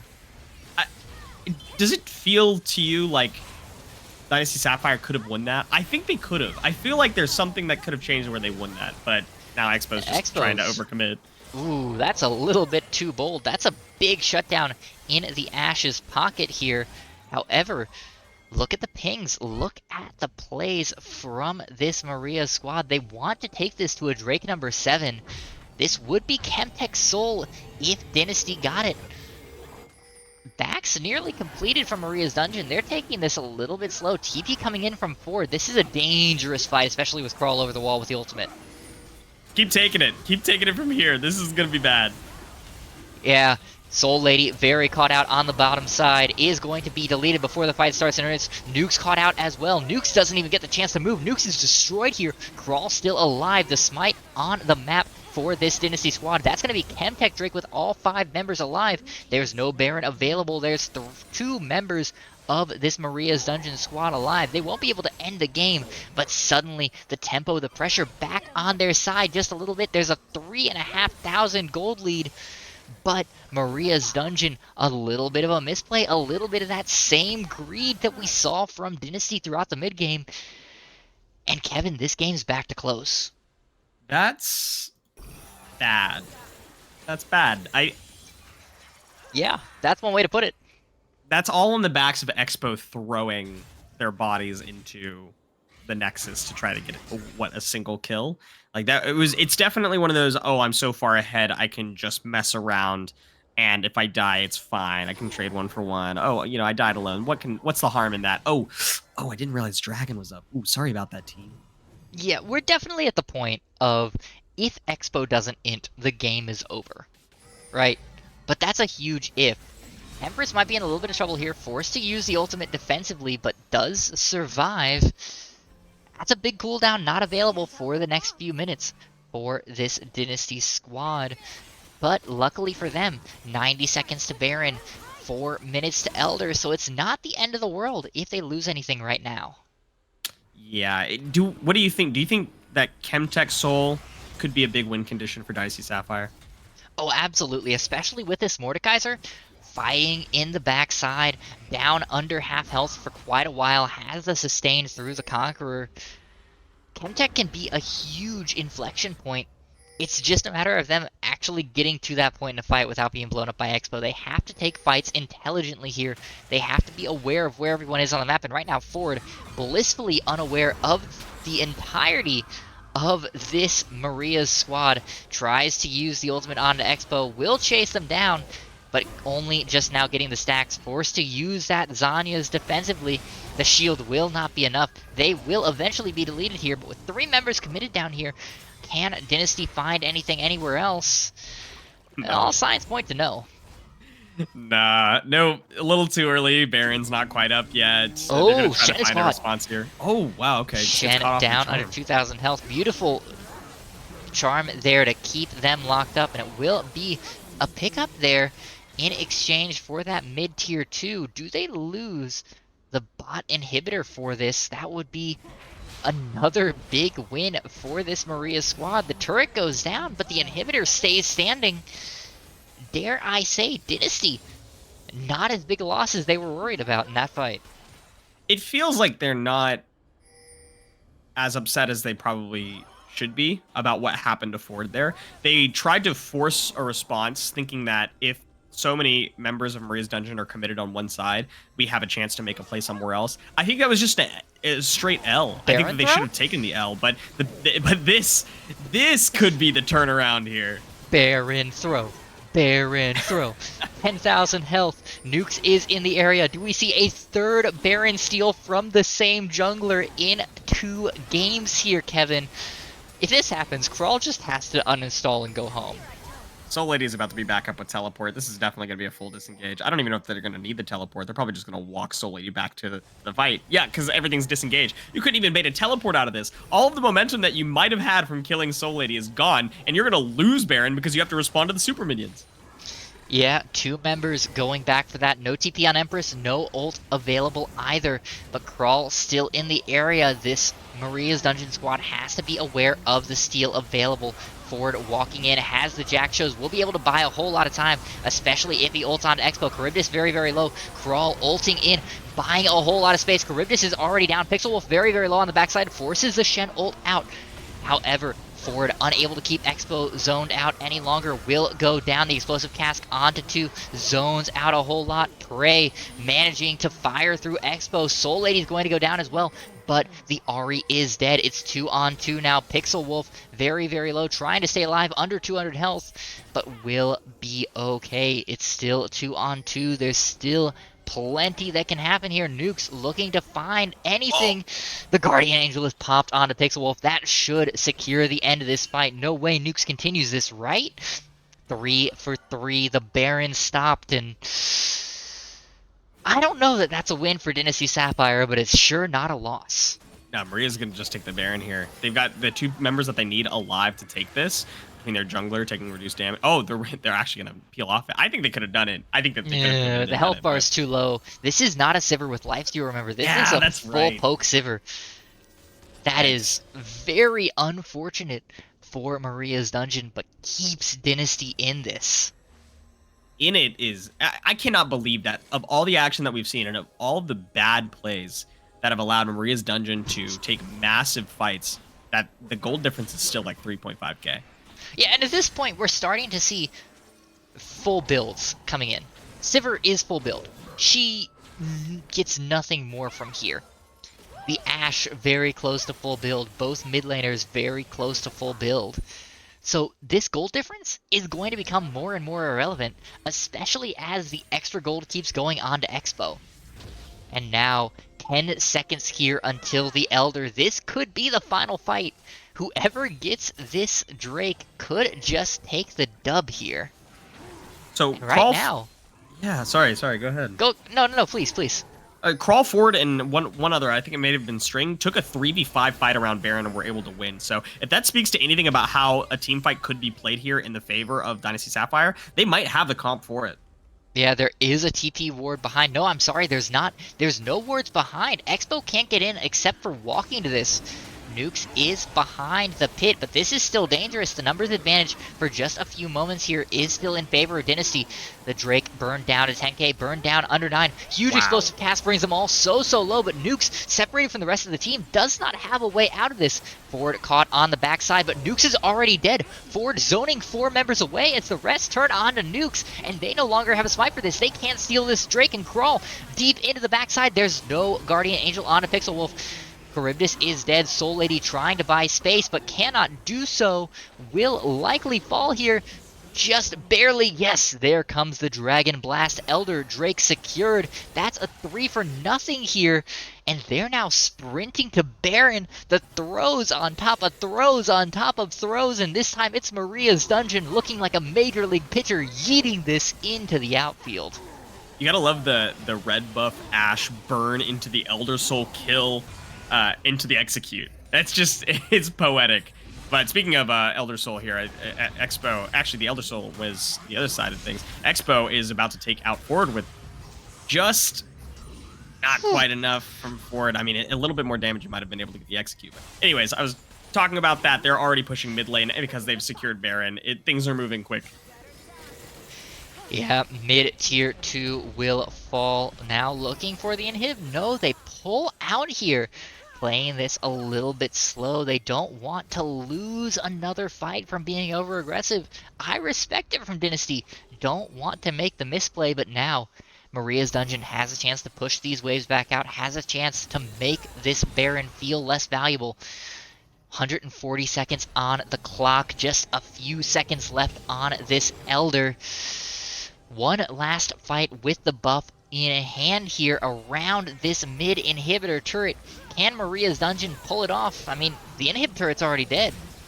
They're shoving in. Charybdis gets a great hook there. Prey might go down. Oh, and GA's not quite up, but they were able to turn it back around. Charybdis is actually the one to go down. That's the benefit Stand of United Elder isn't going to be enough. Oh, yeah, Pixel Wolf goes down as well, and now you're in a 5v3. This is looking really dangerous. Soul Lady's probably going to get taken out if a little bit more damage can come down with this Elder Soul.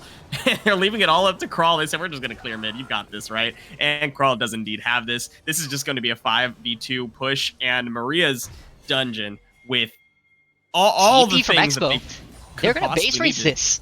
Oh, man.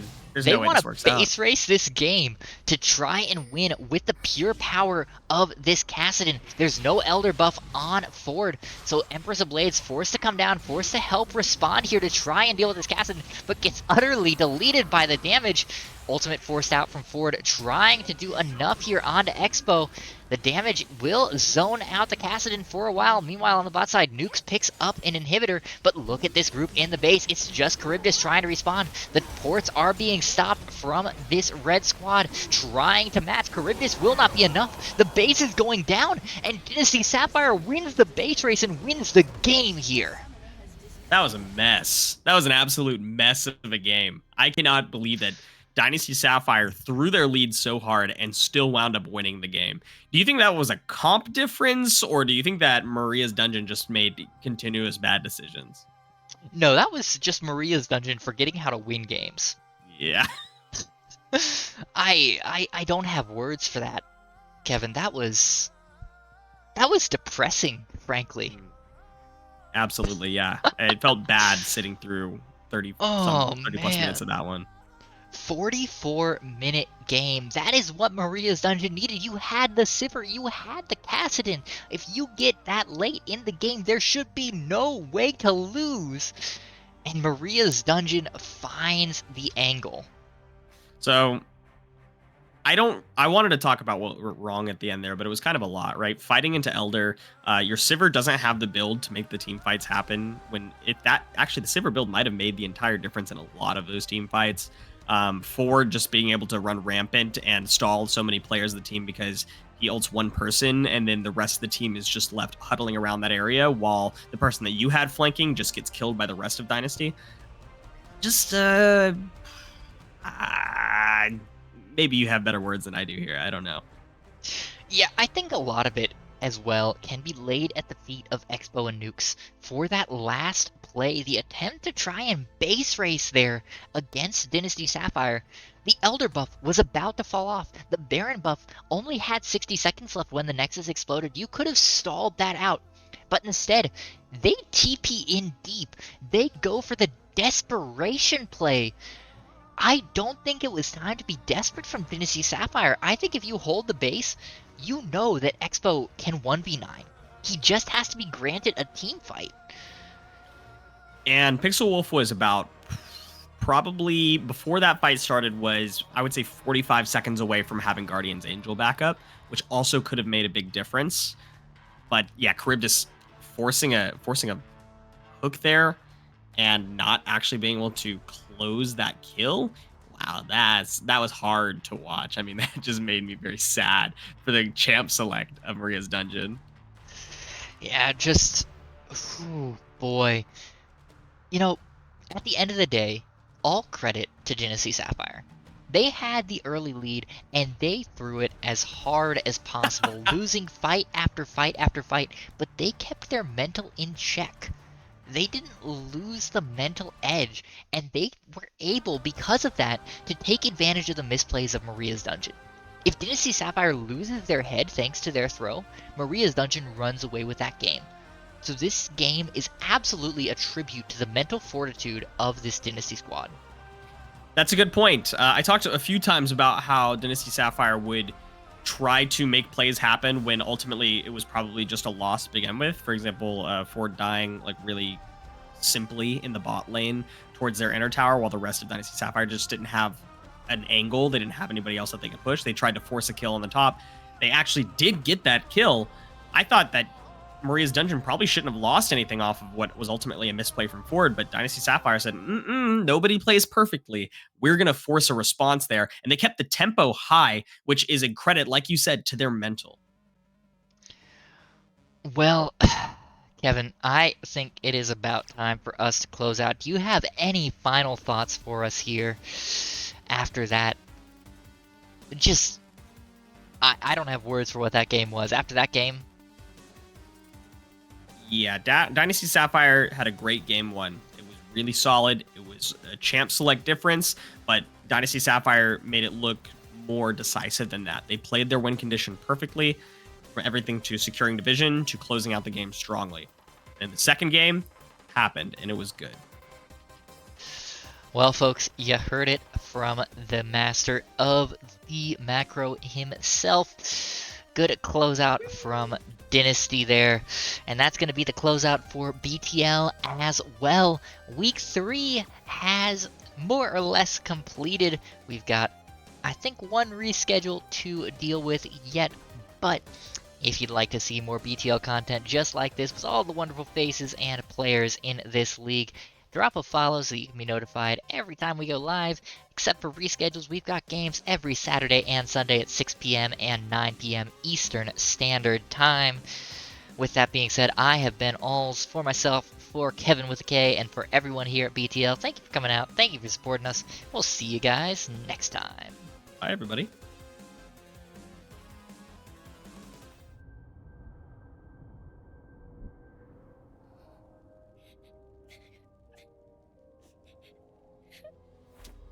Shut up! You took everything.